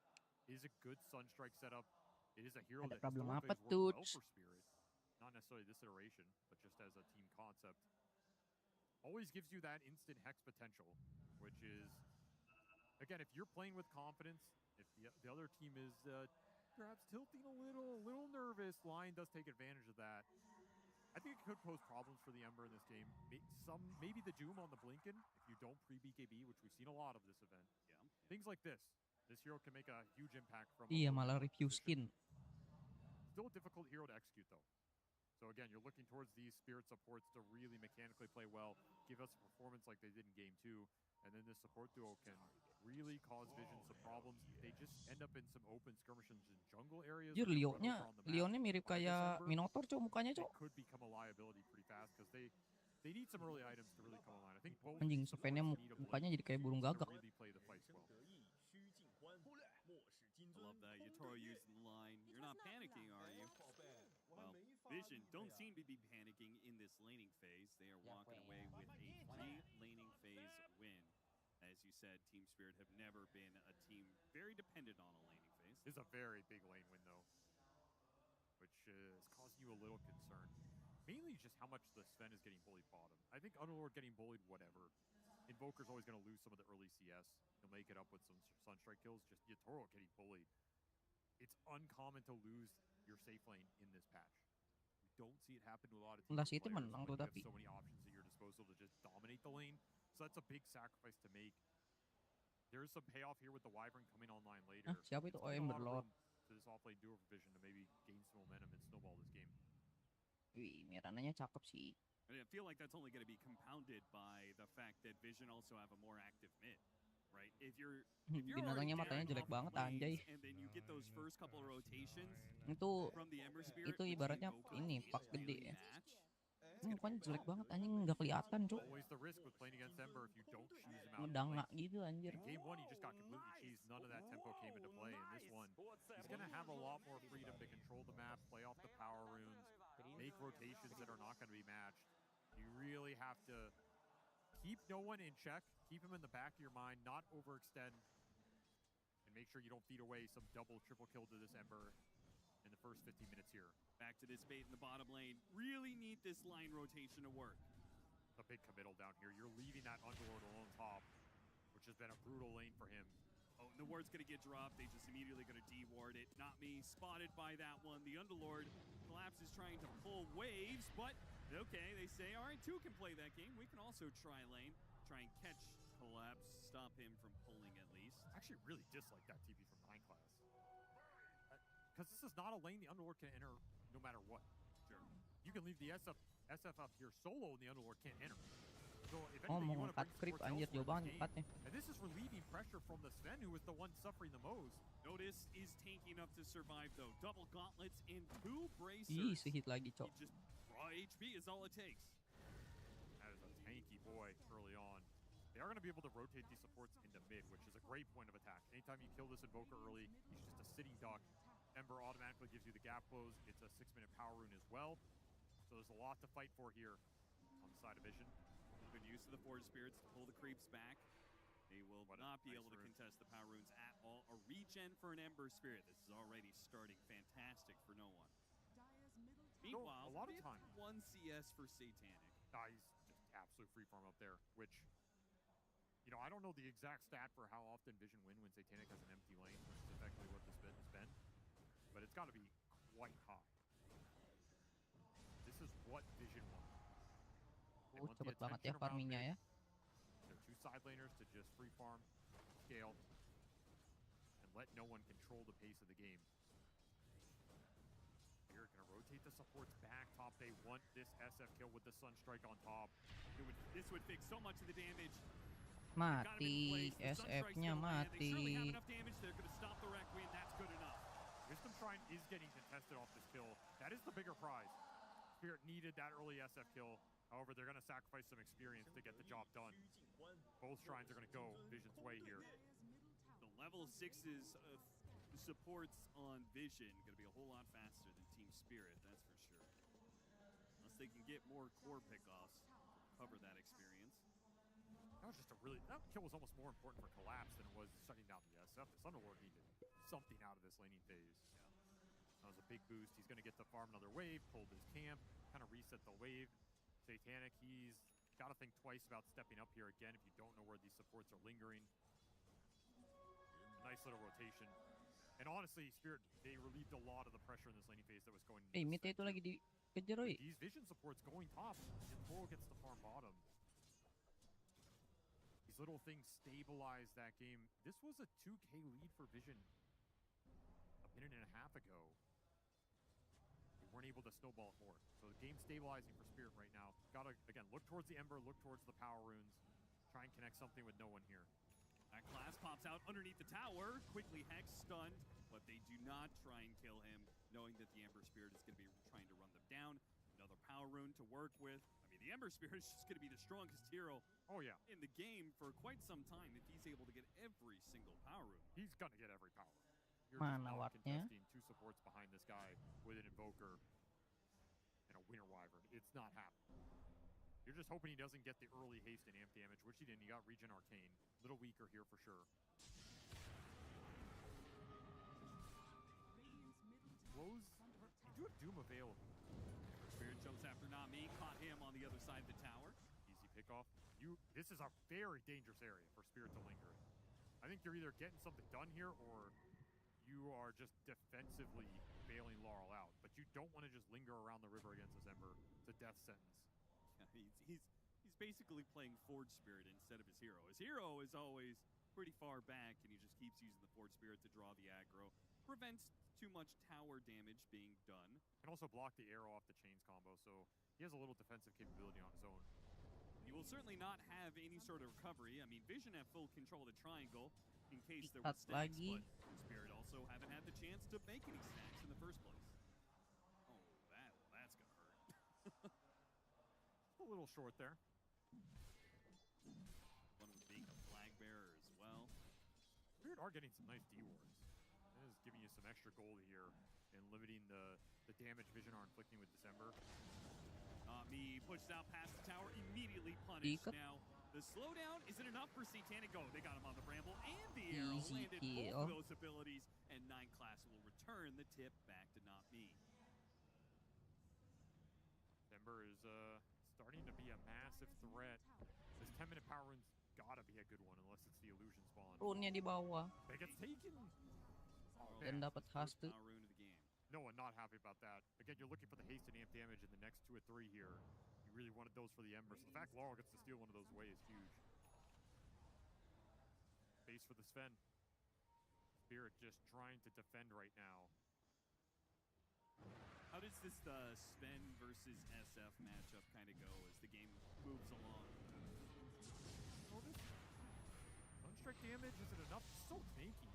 Yeah, he just, man, full bracer build makes Nggak ada yang it kena. too much for Team Spirit to handle, even with the extra Sunstrike damage. Oh, Satanic. Oh, if only they had a Sunstrike. Yeah, they needed it. Used it bottom, it would have made all the difference. Instead, Collapse almost dies. They did get double support TP bottom. That's huge for Spirit. Limiting the aggression going through the Ember right now. 9 class finds a courier kill, but that's it. Chase after Yatoro with the Moonlight Shadow kind of trailing him as he works his way through. Oh, not me. Does he have enough here with Sunstrike? Sunstrike's back off cooldown level 4 in the X-Sword. I think Mask of Madness has healed him up so much. No shot now, that's for sure. Meanwhile, Rue getting chased out of bottom. They do not want to let anybody linger behind this tier 1 tower and just absorb XP. Playing around the neutrals, will be able to get the cold embrace. Actually, instant double about stun. gating in. SF is coming through the gate, but he managed to get stopped by the Lion. But Iya, yang dapat Duck Willow-nya lagi. Going through that gate to join what is a death sentence in this bottom lane. Gonna have to concede some early fights here for your Spirit. Just try and find trades. Vision know it. They're getting real aggressive right now. Vessel is around the corner for no one, and that's when the presence around the map is going to pick up significantly. You bring SF into any of these engagements to let him convert on the objective. No one's going to want to defend these towers once Satanic shows up. You'd have to really preemptively smoke there to make it happen. Yeah, you kind of gotta jump him first, kill him fast. And that's a lot of this Sven matchup. You mentioned the carry matchup in this game. Sven Naik lagi can ke atas. absolutely deal with Chap. You just jump, BKB, God Strength. SF doesn't fight you, especially in this game with Alacrity on top. It's a huge Siksain Doom-nya aja anjir di bawah. So you have to hit some nice timings here if you're Satanic to really get the most out of this matchup. Of course, SF's always going to scale. It can be a massive threat. So he's going to have a number of timings early on when the Sven is still kind of building up. He'll have another time later on when he gets Butterfly against Sven, right? Potentially Aegis in line with that, and you're going to maybe try and push. I just think Invoker, it's such a tough hero to play against. It's really hard to interact with early, and then he gives your carry so much extra boost in these late game matchups. Just the Alacrity, also the Sunstrike damage on top of initiations. He's a second primary damage dealer in himself. It's tough to initiate on the Invoker. Span-nya juga ke arah langsung BKB. Be a real big thorn for Vision in this game 3. They are up 5K. So this laning stage did pan out for them quite nicely. No surprise there. Notice is getting so much farm in this game. Like, it's no surprise that Satanic gets big. He kind of gets big no matter what happens in Vision's games. But the fact that their other two cores are keeping up with the Sven says a lot. They have their early fighting items too. Drum done for the Doom. Spear Vessel for no one, and that's kind of the signal to start getting more aggressive with this Ember Spirit. There's a 14-minute Wisdom Shrine. They're not really heading that direction. They're looking for the Sven bottom. The juiciest kill on the map right now is he's the fastest farming hero for Spirit. Rue trying to run interference. He's going to break some of the smoke. See some of these heroes, Moonlight Shadow, they're going to chase after him. Manage to get and a scan. Get out. Look at that. Oh, he's running right in. Right there on the other side. Hello. And goodbye, Yatoro. Iya. Matched by Satanic. What a move there. Yang diincer ternyata Yatoro-nya, guys. WW-nya diantepin anjay. And he still died because the execution from Vision was so on point. Very sick play. And what's your trade-off? Normally, you're trying to get some sort of equivalent exchange. Underlord cannot push out deep top, which means it has to be around this mid lane. And that is just not a target you can kill in this game. Tornado-nya connect tapi nggak ada damage tambahan, nggak ada follow up. We've absolutely seen the strength of Doom in this series. Still eyeing Yatoro bottom. Vision going to try and continue to put some more pressure into this Sven, not let him push lanes out, not let him sit down here comfortably. It'll be the Wyvern pick off of the deep ward that they have. Mati. Which Rue promptly pings out, not me. They brought Laurel. Joined in the mid lane, smoked him up, made a fast rotation up the top, but Satanic has already cleared this out. Made his way back next to this tier 2. Gonna have to go deep for that kill. So many of these ganks, time and time again, and it'll happen. Immaculate map read. Spirit having a hard time finding a pressure point right now. Just gonna have to settle for some power hammering. Try and open up the map a little bit. Iya, kenapa kalau udah gitu nggak mau di defend ya? They're gonna have this really awkward window. Kadang malah dikasih aja gitu, dibiarin aja towernya hancur. Much of a hero yet until you have that Aghanim Scepter, and it's still, you know, a solid 1,500 away. We see recovered pretty nicely here. Even without stacks, you got the job done. Closing in on that Ags will make a big difference in this game. You have a lot of global capability. It's going to make your net worth count for a lot more here, even from a behind position. Paul's getting out of sight. Moonlight Shadow might have been spotted there by the Forge Spirit. But another power rune, this time in amp damage. Spirit just doing everything they can to dodge. Yeah, and that's the thing. You want to defend this mid tower. You also don't want to get caught in a bad fight right now against all the strength on no one. The bend don't break scenario for them. Which is where Rue has to kind of come in clutch, right? He's playing behind these heroes all the time. He's kind of like some of the biggest threat that they have to be able to stop a Vision aggressive play. Yes. There's a lot of defensive capability in the Spirit lineup. 16 menit udah jadi Hurricane Pike. You think you're just going to go on Laurel and kill him, and all of a sudden you get stuck in a pit, firestorm, there's a Wyvern Curse, Sven TP's in, he's going to stun someone out of it. It's a lot of chain stun off of any sort of overextension. However, once again, Vision not forcing the issue into the mid-invoker, they're hunting the Yatoro Sven. They refuse to let him hit camps down here. And even without the ward, which did get dealt with, they're still going to try and find heroes in this area. Rue kind of spotted Sven a little bit out of sight. Team Spirit are beginning to group up around this tier 2, thinking maybe this is an opportunity for a fast kill, and they've got it with the Sunstrike. Here comes 9 class, though. Trying to keep Rue alive, throws down a Winter's Curse, actually backs up and stunning the rest of his team, but it doesn't matter. Team Spirit, their defense, they parry Vision. Mirananya ngaco, nyangkut di situ ngapain? Nice map read from Yatoro. This time it's him knowing the gank is coming in, and Spirit just set up on it, and that's where that fight is dangerous. You do not want to overcommit around these towers into all of the muck that Spirit can propose. Which is where this game can feel a little awkward for Vision. You have all this strength. How were you able to use it in the last few minutes here? You lost net worthly. You're just watching Invoker recover off the Ancients. Udah shard juga tuh Leon. Off of some of these smaller jungle stacks. Weren't able to kick him out of bottom.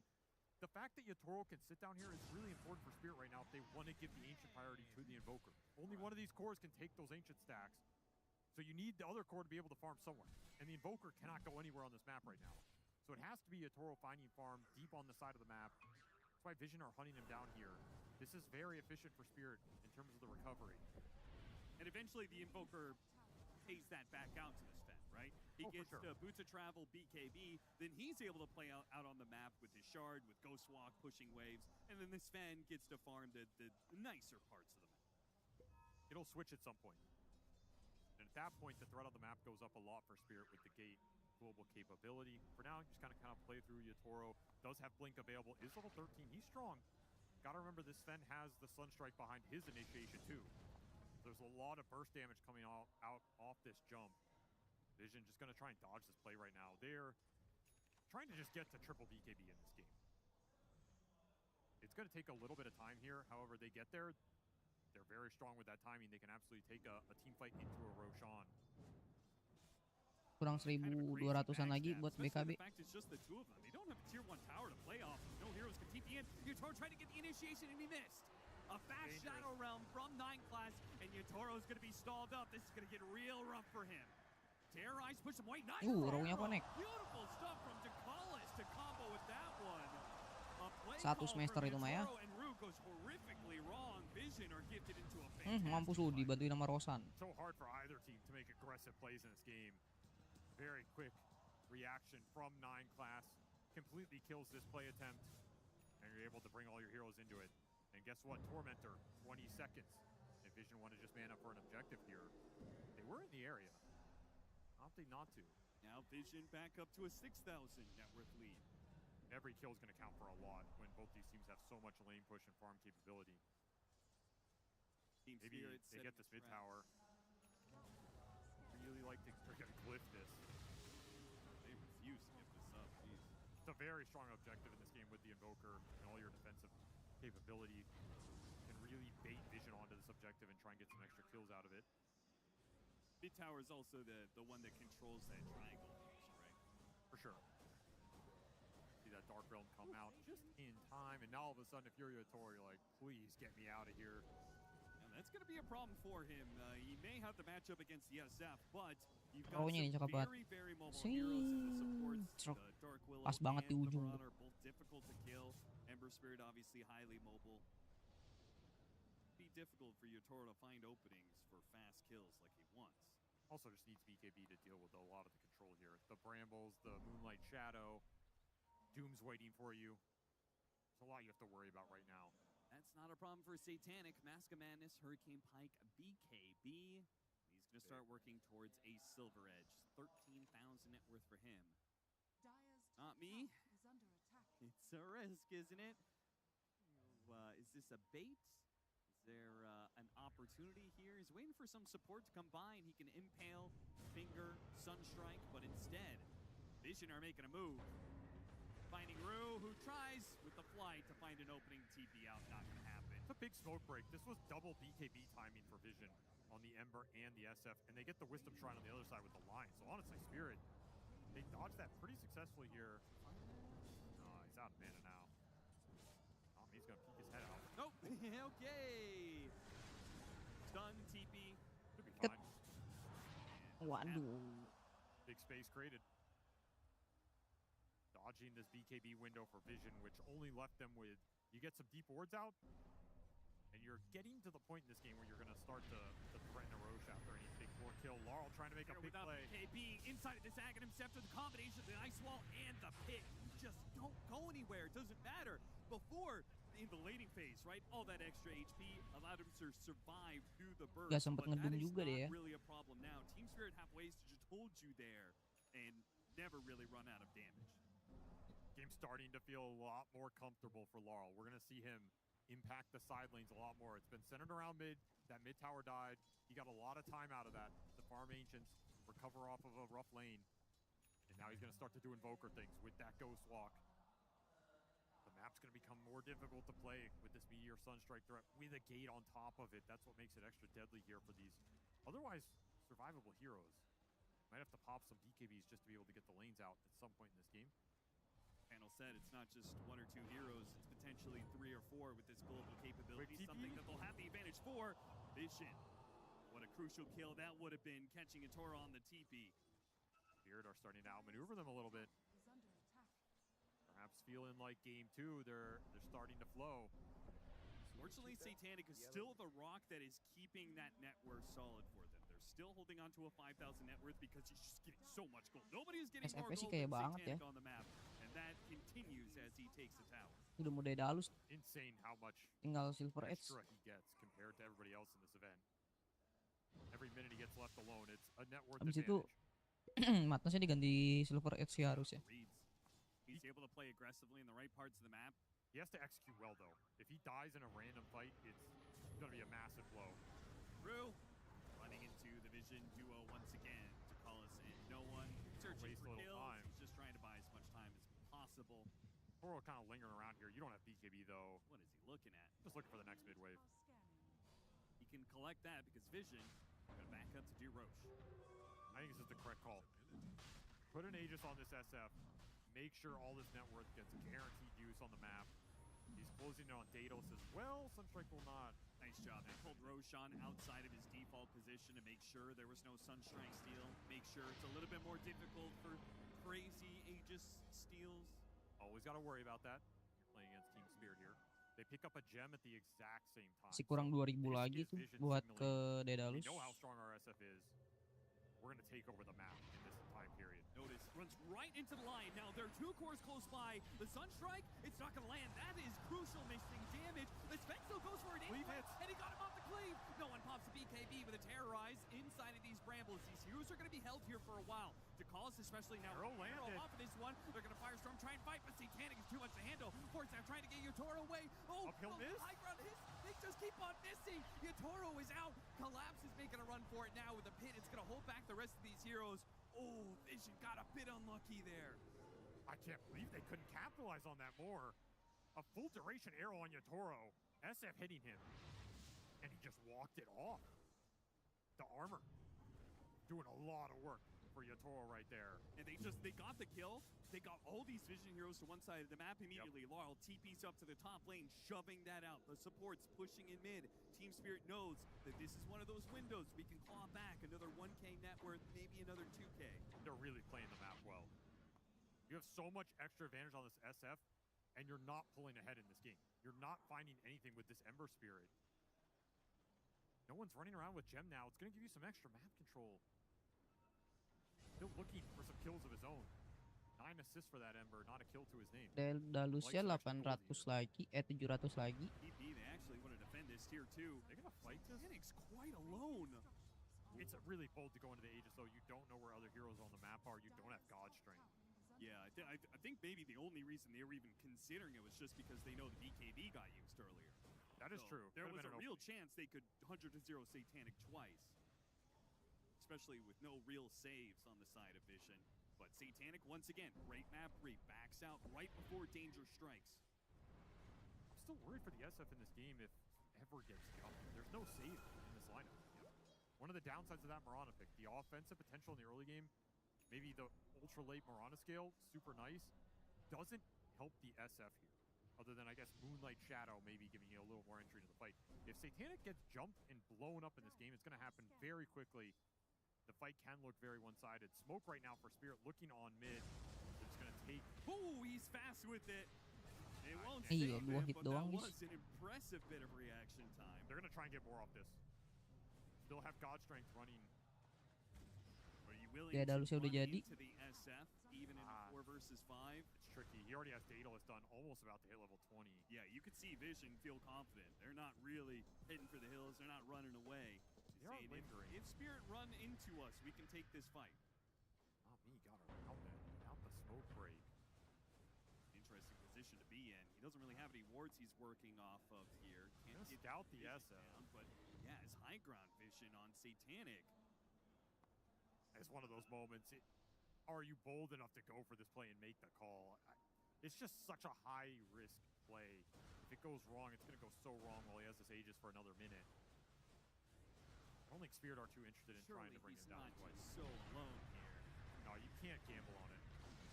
They'll poke at him, see what kind of response there is from Vision. Vision are going to show very soon. They were away, but now they're smoking straight into him. Collapse is going to be the first one jumped here. Winner's curse, but BKB does go off from notice, and he's going to ensure they get multiple kills out of this. They'll finish off Collapse, and Rue inside the cold embrace, stuck there long enough that the SF shows up. 2 fast kills Masih ada for Aegis Vision, kan? and off this Aegis, maybe can take some Tembusin objectives aja, as anjay. well. This tier 2 bottom right for the taking, but For Laurel top, yeah, Vision want to keep this going. really tough to catch Invoker in this game. 9 class is going to try and get it. Hit him with a bramble. Does land the bramble with longside the curse ground. Force down, pushing him away. But fast kill from Yatoro. He Hilang. pops up with the damn damage. No God strength needed. See you later. That is some burst damage right there. No Vision finding kills across the map, using this Aegis to kind of bait Spirit into a fight. Fast ward, D-ward can't get spotted by Laurel here. Otherwise, they'll They know saw on the ward. Distiller. They managed to get the Distiller on him, but Satanic's far enough away. They're not actually... No stun setup there. You need a Yule's Mirana or something to make that kind of play. Aegis going to expire here. It was somewhat a successful Aegis period for Vision. Kind of a difficult one to use. You're not going to go high ground with it. Did get that tier 2. Crazy to me how this SF is here. He's got high ground vision and he's playing right, of course. So, but it's still just kind of crazy to me that he is playing so far forward when the rest of his team is so far back. You got to extract something off the map with how strong you are. Yeah. You can't just sit back and let Invoker Sven farm up in this game. They're not good matchups for you. They put this first pick SF in a little bit of a bind. He's not going to feel insanely comfortable scaling here on his own. It has to be a team effort as you go into that late game. It was really surprising to me they placed those double high ground wards. Those are like the most obvious D-ward spots. They both got Normally, killed. when you do that, it's when you're Aegis in habis. so much control of the game, you're not leaving the enemy side of the map, right? I agree. It's too bold for your position. If you're going to place those high ground wards, you need to stay on the side. You need to defend those wards. Instead, they conceded both of them. There's a gem running on this Invoker. And now you're flying blind for another 5 or 6 minutes here.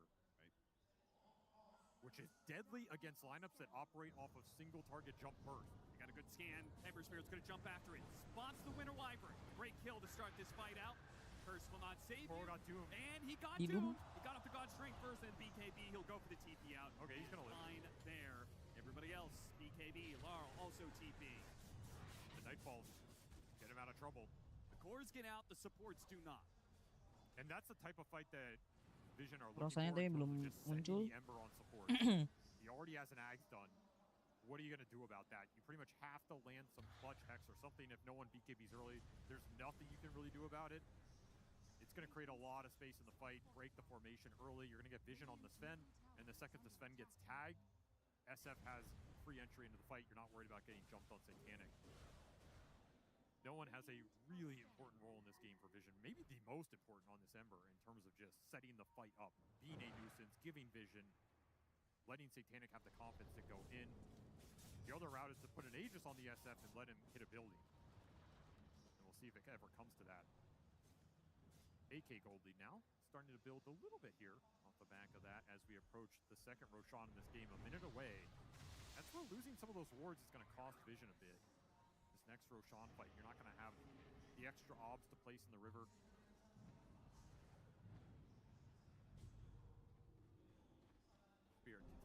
advantage of it. Vision counts so much for their lineup. Finding that jump, finding that big Wyvern curse, not getting doomed on the right target.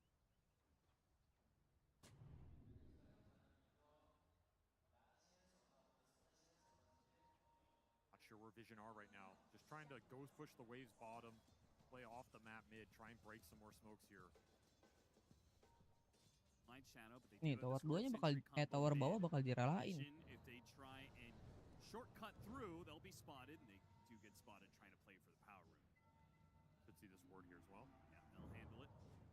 Spirit also losing some the vision in this game. And considering the fact they're the ones trying to dodge, it becomes real spooky when you don't have too many wards out on the map. At least Invoker can always go shove. Pretty hard to find this hero. Forward Spirits get the job done. Bakarnya bakal double ya dari Ember Spiritnya. Play from Laurel. He's instantly out of there. Gem running on both of these mid heroes that are just untouchable right now. It's going to create a lot of pressure on the enemy team. Still, Yatoro climbing that chart. Almost level 25. Has the Daedalus and the Harpoon. He's fat. He does a lot of burst damage with the Invoker backup. Whoever he jumps is just gone. Even if you doom him, he's still just got to sit there and cleave. Me, straight up an arrow, blinks back. Did scout Yatoro. Vision gets some information to work with. Roshan spawn time is here, so both teams are going to be playing for that Rosh, trying to get this map control in this area. Long spawn. Even counting into the pit. Blue masih cooldown. Satanic, he's gonna buy out. Masih respawning Rosannya. Farmed all this gold for a reason. Good time, yes. My internet. Collapse is always on point with the voice lines. All right, items coming up. Oh, di TI aja masih bisa nge-lag, guys. Additional utility from the Wyvern. We've got the Harpoon Daedalus for Yatoro, and he's level 23. He's getting closer and closer to that 25. We get the God Strength damage. Alongside, as we talked about, all these levels play to Wrath of God, his innate. The hero scales better than maybe he kind of ever has. Invoker looking at a Shiva's next. Got an Aether Lens build up for Not Me. BKB required for Collapse in this game.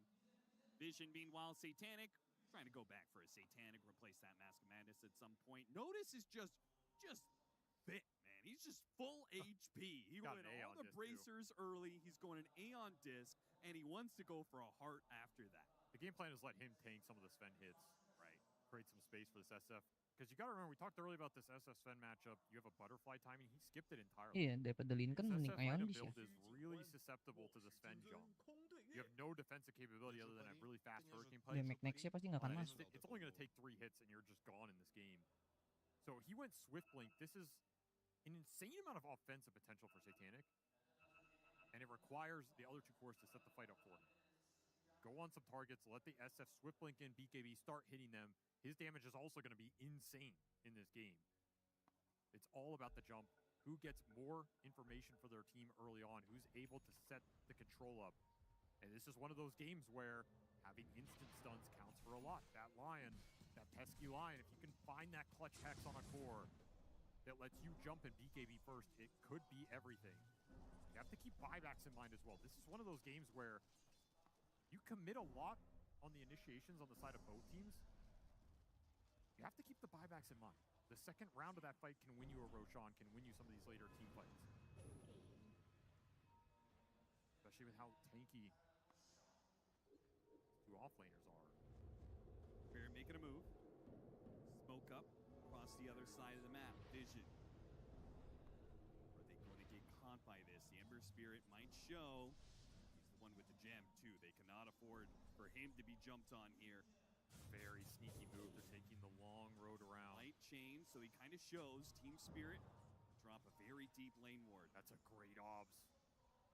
But they're patient on this. It might pay off. The smoke is running out.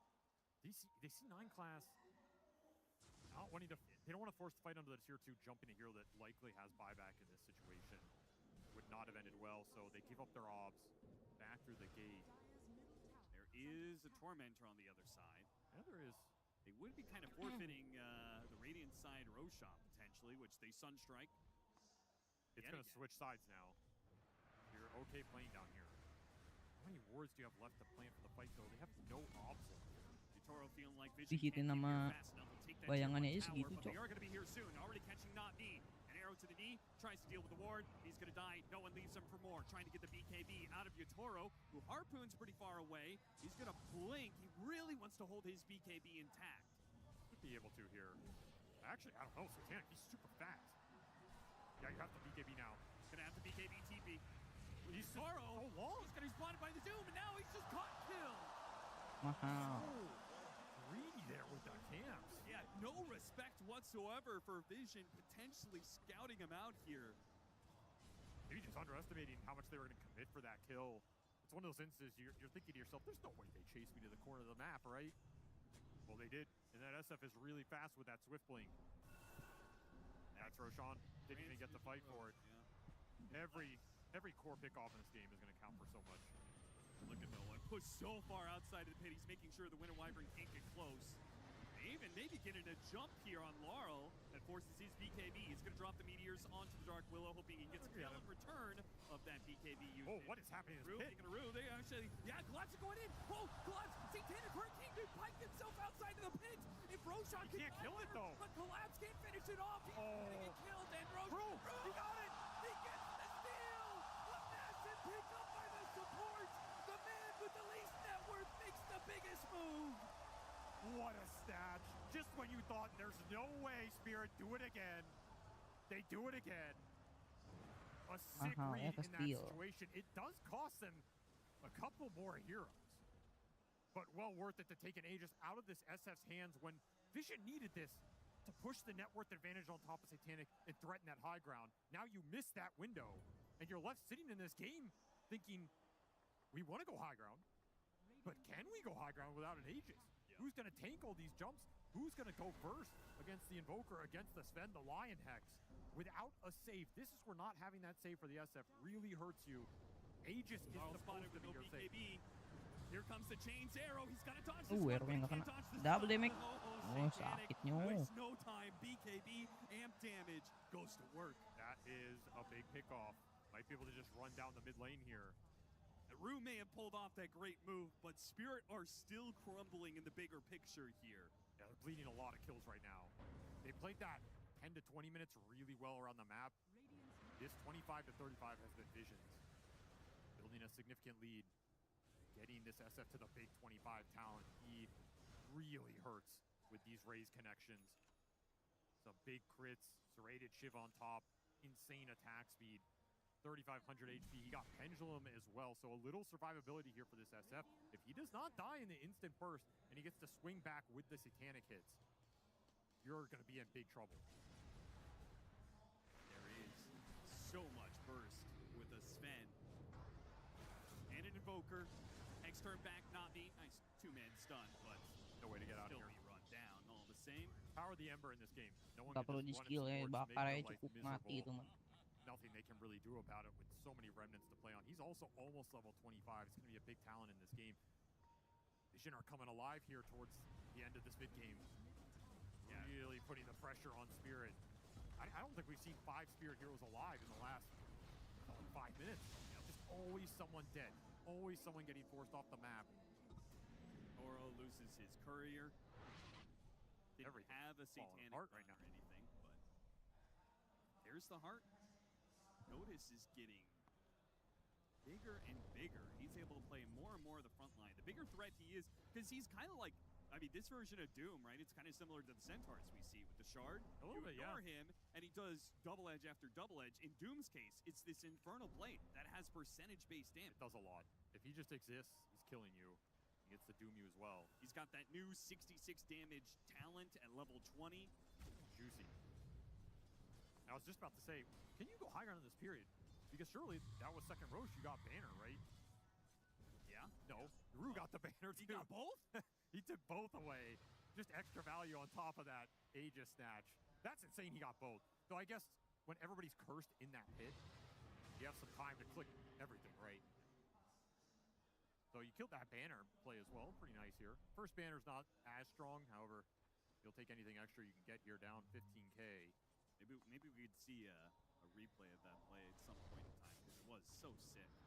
And honestly, it could have gone better for Spirit if Vision were not very disciplined around the initial gate-in from Collapse. Because if they just kill Roche there, I think there's a very high chance Collapse snatches it with his record. They definitely did not panic.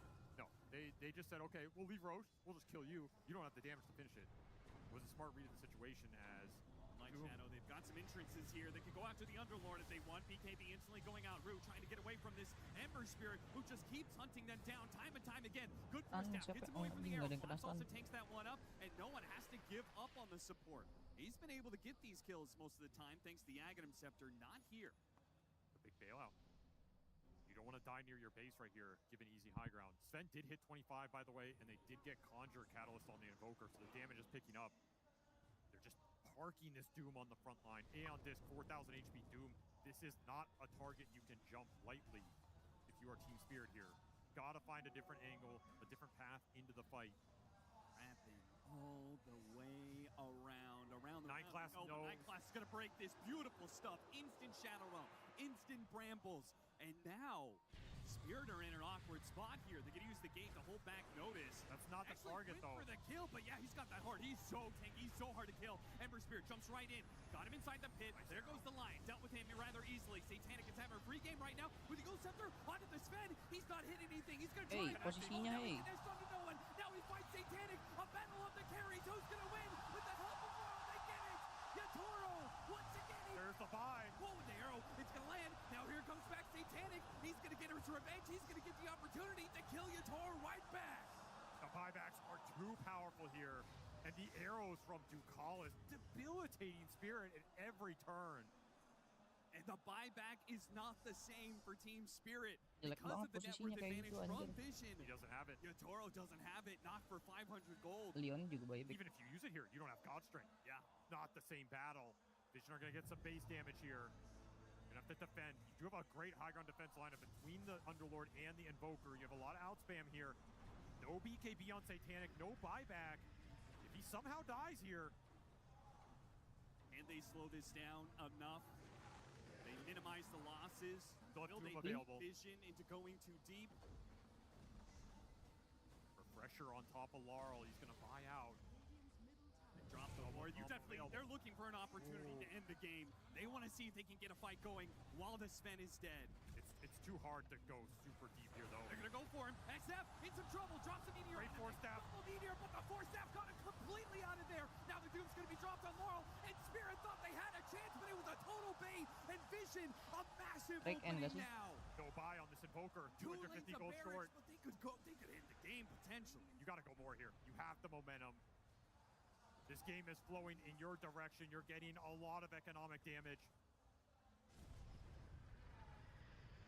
Gate to the bounty runes to try and get buyback. Heads up play. Invoker is so close. He's 60 off. Oh, si Penny. And Vision, I think off of that, say, oh, the Sven is up and they went to get the bounty rune. That must mean that Laurel has buyback. Yeah, you got it back there. They respect it, but maybe they don't respect it. Maybe go back. This is Butterfly. Surprise late Butterfly for Satanic, saying you don't have the evasion pierce on this Sven. I can take the man fight now. Buyback still not available. 20 gold for this Invoker. That's going to be 2 lanes. You have a tier 2 top. Vision are going to have to call it quits here. Up 20k with 2 lanes. They're feeling a lot more comfortable than they were before that team fight. And that's the power of buybacks in this game.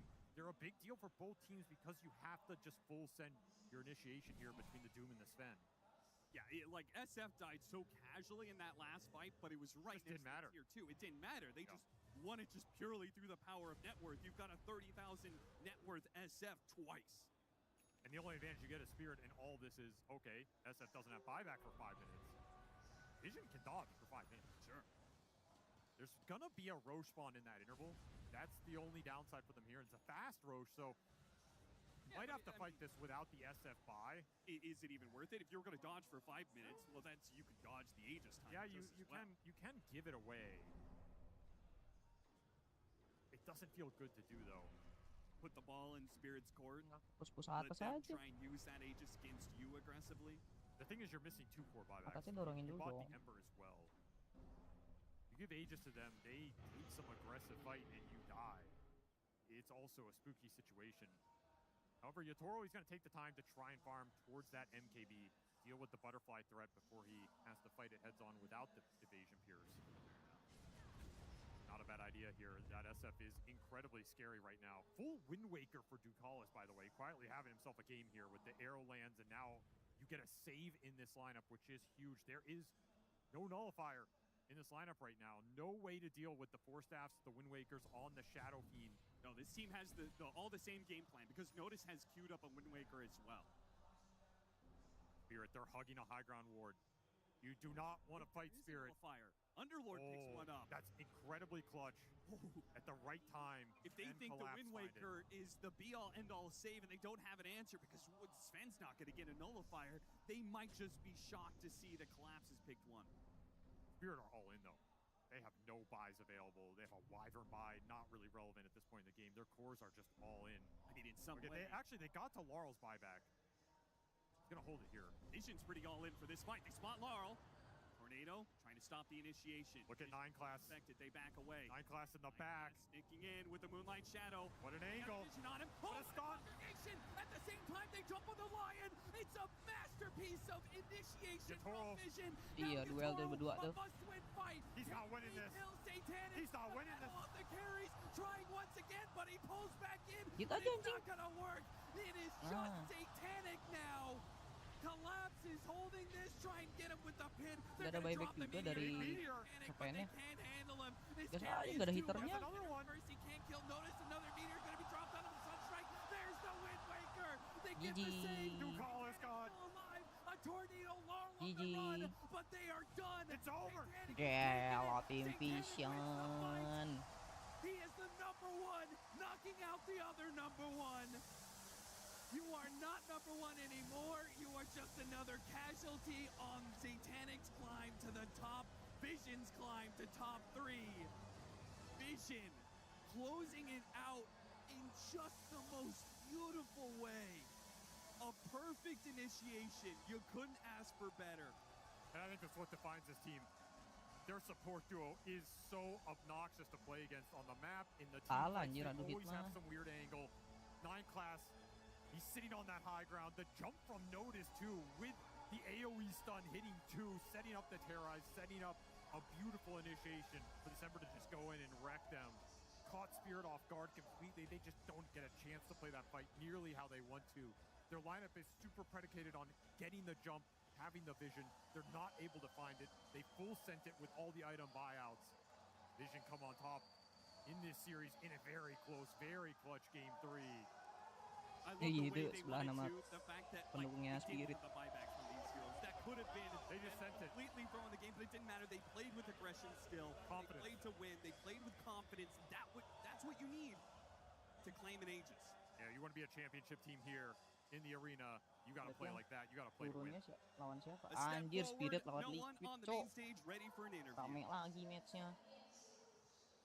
这一场精彩的比赛，不仅仅是 Team Jam Spirit 和 8 Team pagi. Vision 两支队伍粉丝的狂欢， Jam 也是 9. 所有 Dota 2爱好者们的狂欢。朋友们，你们看得还开心吗？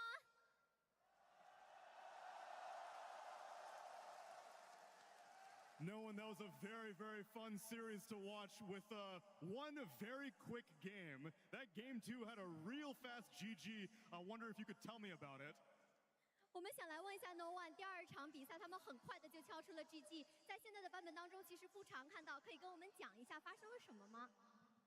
I think they surprised us a lot with PL pick and the last pick NS, and I think they just outplayed us in the second game super hard. Like this clocker is so annoying for us. Like props to this guy. I think they just outplayed us super hard.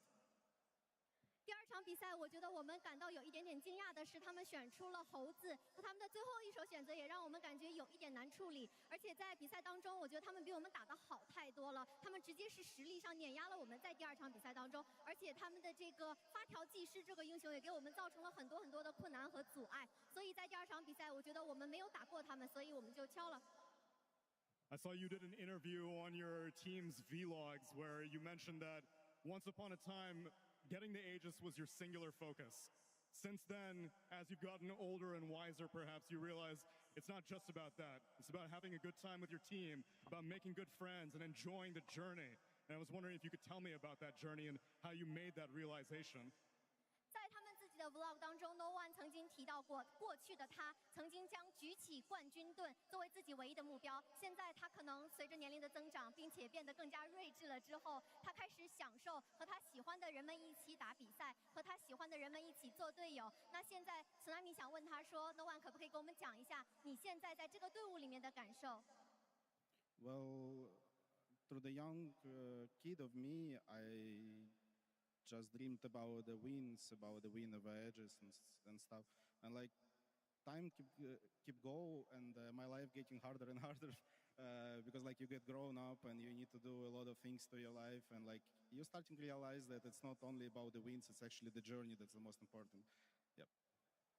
在我年轻的时候，我曾经傻傻的、天真的以为胜利是我唯一想要达到的目标。随着我年龄的增长，我在现实生活当中也发现，我的这个生活上可能有很多生活出给我的难题。在这个时候，我意识到，其实最终胜利的那个目标好像变得没有那么重要了，而更加重要的是通向胜利的这条道路，这个旅程它怎么样？ And in that journey, you've been playing Dota for a very long time, and Dove, I was wondering if you could maybe check the crowd to see how many people have been watching this man play Dota for years and years. 那么在 No One 成长的道路上，我相信有很多的观众，有很多的粉丝一路陪伴着他，从他过去的队友到他现在的这支队伍。想问一下，现场有哪些观众朋友们是一路陪伴 No One 看着他成长的呢？ And to all these people who have been following your journey for all of these years, what does it mean to be able to play in front of them yet again and get another top 3 minimum placement after this event or after this game? 在所有支持你的粉丝面前，在现场，在上海，在他们面前赢下这场比赛，锁定了你们 TI 2026前3的名额，对你来说意味着什么呢？ I think to me as a human being, Gila, this minimal is udah dapat everything, to be honest, because like 200, hampir that's what my 300.000 journey dolar, about, you know, like, coy. to be here, like, and to end up in this position, if I can, of course. So it's incredible to play in this in front of this crowd. Thank you so much, guys. I love you all. 生而为人，这就是我刚刚所讲的，这就是我所要体验的旅程。在这里，在大家在现场这么热情的粉丝面前赢下这场比赛，对我来说意义非凡，非常感谢你们，谢谢。最后，让我们把掌声和欢呼声送给 No One， 送给 Vision。 So beautiful from No One there. A top 3, back-to-back top 3s for himself, for Team Vision here. TI last year, it ended in 3rd place for them, but I feel like the way that they could bounce back and be so candid of, we got simply outplayed in Game 2, and we wanted to come back even stronger in Game 3. To be able to execute it, to be able to have the game that they did, to now secure minimum top 3 and maybe even make it into the grand finals through the upper bracket. I just love this Vision growth 3 besar No One, juga just tahun the lalu journey he's had and just everything that he's giving us this year at this TI. I mean, watching No One talk, you can't help but feel emotional alongside him. He has been around for so long in Dota, has had so many phases from his dominance on that Virtus Pro roster that was winning every single major for 2 years, to taking a break and joining some wishy-washy flip-floppy teams for a bit, and then finally finding a home in Team Vision after all of these years, and still finding a way to keep up with the young kids, be on top of his game, and potentially even be the best in the world here at this international. They could do it. They could just win the whole thing. Yeah, it's genuinely, I think he's one of one in that I don't think anyone else has been the best in the world, fallen off quite a bit, become, I don't know, sort of 4, 5, 6 bareng Nikma. Berarti ini kayaknya Nikma nih yang bakal jadi posisinya XG nih.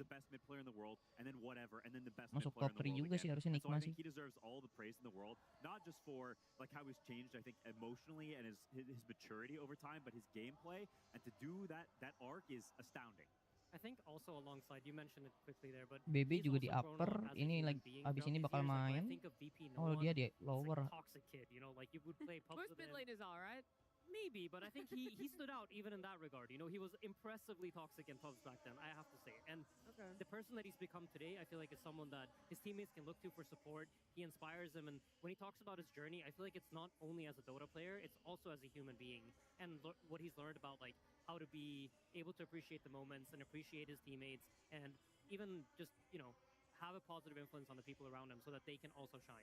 I think that's one of the things that has probably helped him grow so exponentially as a person is you now have young people looking up to you. You don't get to be that young, cocky mid laner anymore. You have to set an example, and bringing in someone as young as Satanic under your wing, you have to make sure that your head's on your shoulder because you need to ensure that this player who is going to be such a pivotal role in your team is going to be doing the same thing, that they're going to be able to bounce back. I love just the laughs, the emotions that were happening at the start of Game 3, and you could see it displayed in their gameplay there. It was so good from Vision. They were able to say, Spirit stepped it up in Game 2. They were being the aggressors towards us. Now we're going to make sure our draft is able to do that, and we're not going to give them any space on the map. And so we see it shine in Game 3 here, and that's what ultimately secures them a top 3 at TI 15. Yeah, you can even see it in his scoreline, 5-1 and 28. That's a scoreline if he's not trying to like solo carry this game. He's there to help people out. He's the supplementary role. That's how it is in the draft. It's how it was in the gameplay, and I think that's how it is in his sort of vibe and the way he carries himself these days. It is a very well-deserved victory, and I would be shocked if we didn't see them go further in this tournament because they came into it with the favorites, and I think that pressure can dampen a lot of people and make you play worse and be worrisome, and people focus you and they learn about you, but they've had none of that, and they've continued to stand strong, not dropping a series yet. They are beasts. Yeah, they've shown us why they're considered the best team in this tournament. Coming into this tournament, everyone was afraid of them. Everyone was studying their replays. They're just so clean with their execution. And you mentioned, Aiden, that this is an honest 1v1, finally, that we're going to see in the mid lane. And no one delivered. He crushed his lane as an Ember Spirit versus an Invoker, which really destroyed the game a little bit because a lot of what Spirit wanted to do was get those Sunstrike kills, play through their Invoker, have their side lanes maybe be more of an enabling role, but no one said, nope, leave him to me. Yeah, it was instrumental, and it's not an easy thing to do, and it's a lane that oftentimes goes pretty even, and so to squeeze out that little bit extra to get that gap there, it is huge, and it's so much about individual skill and being in the moment, and it's just, I don't know, it's massive. I also feel like his supporting cast in this game deserves a lot of credit. Like, there were a lot of clutch moments. And towards the end of this game, we see Ducalis, like, he leaps in, and then Wind Waker's his SF that's about to die to, like, the Invoker combo that's coming from the Refresher Orb. And I honestly think I see a lot of signs that I look for in a TI winning team in them already. They are finding the clutch moments. They're able to win games fast. In this game, they're able to play, like, kind of a slower game and be more clutch. So huge praises to the entire team. I think they're all playing extremely well. Yeah, that Wind Waker moment that you're talking about was so key in the final fight, especially because what we had seen earlier was when Satanic and Yatoro were almost having this 1v1 in the middle of a fight, right? This took place on the dire side SF of tanpa the aganim map sama down sekali mid loh lane, anjing. and Kalah Yatoro agility was sih. able to Attack come speednya out lebih victorious. kenceng They had to Satanic. force a buyback Jadi from life steal Satanic. So not only Satanicnya is it juga lebih kenceng ya. imperative that Satanic lives through Memang that harus because pakai he doesn't hero-hero yang buyback anymore, ngambilin but Satanic you're tuh. just so mindful on the side of Harus supports ngandelin that Satanic banget if it emang. comes down to it, Yatoro is going to be able to do a lot. And at the end of the game, this is our carry-to-carry comparison, what they're able to do for themselves and the rest of their team. Absolutely. I mean, we know the meme, we know the joke. You can't beat Satanic, and Satanic proved that in this Satanic game. ya, But beat I do want to Satanic. mention that out-executing Team Spirit in late-game team fights, even if you're in a net worth advantage, is an impressive thing to do because this is their bread and butter. This is their forte. And Team Vision did that. They got the jump at the very last fight there, and they won off of getting the jump. And maybe you could say it was a mistake that Winter Wyvern did the D-ward and then got jumped and the fight was a mess. Potentially that can be called out, but those are situations that you don't know if the other team is ready to jump you in that moment. Maybe they thought they had a few extra seconds, and that's due to Team Vision and how well they played. I think that requires something special. To recognize that, like, Wyvern's just dewarding a ward, which is, like, perfectly normal for a support to do, but the moment the Wyvern shows, I don't know how many frames it took before Doom blinked in and doomed 2 people. Not many. It was so fast, and Notice was so ready to do it. And, like, this is a sign of confidence. You know, he jumps up the high ground immediately when he sees the Wyvern, recognizing that this is what we need to do. Next second sees, I think, Laurel, and just dooms him Okay, immediately. thank you so too. much for watching. And Don't that is just a forget to sign like the and team is playing subscribe, well. guys. It's poetic If you want that to we support, see this series link on between description. Vision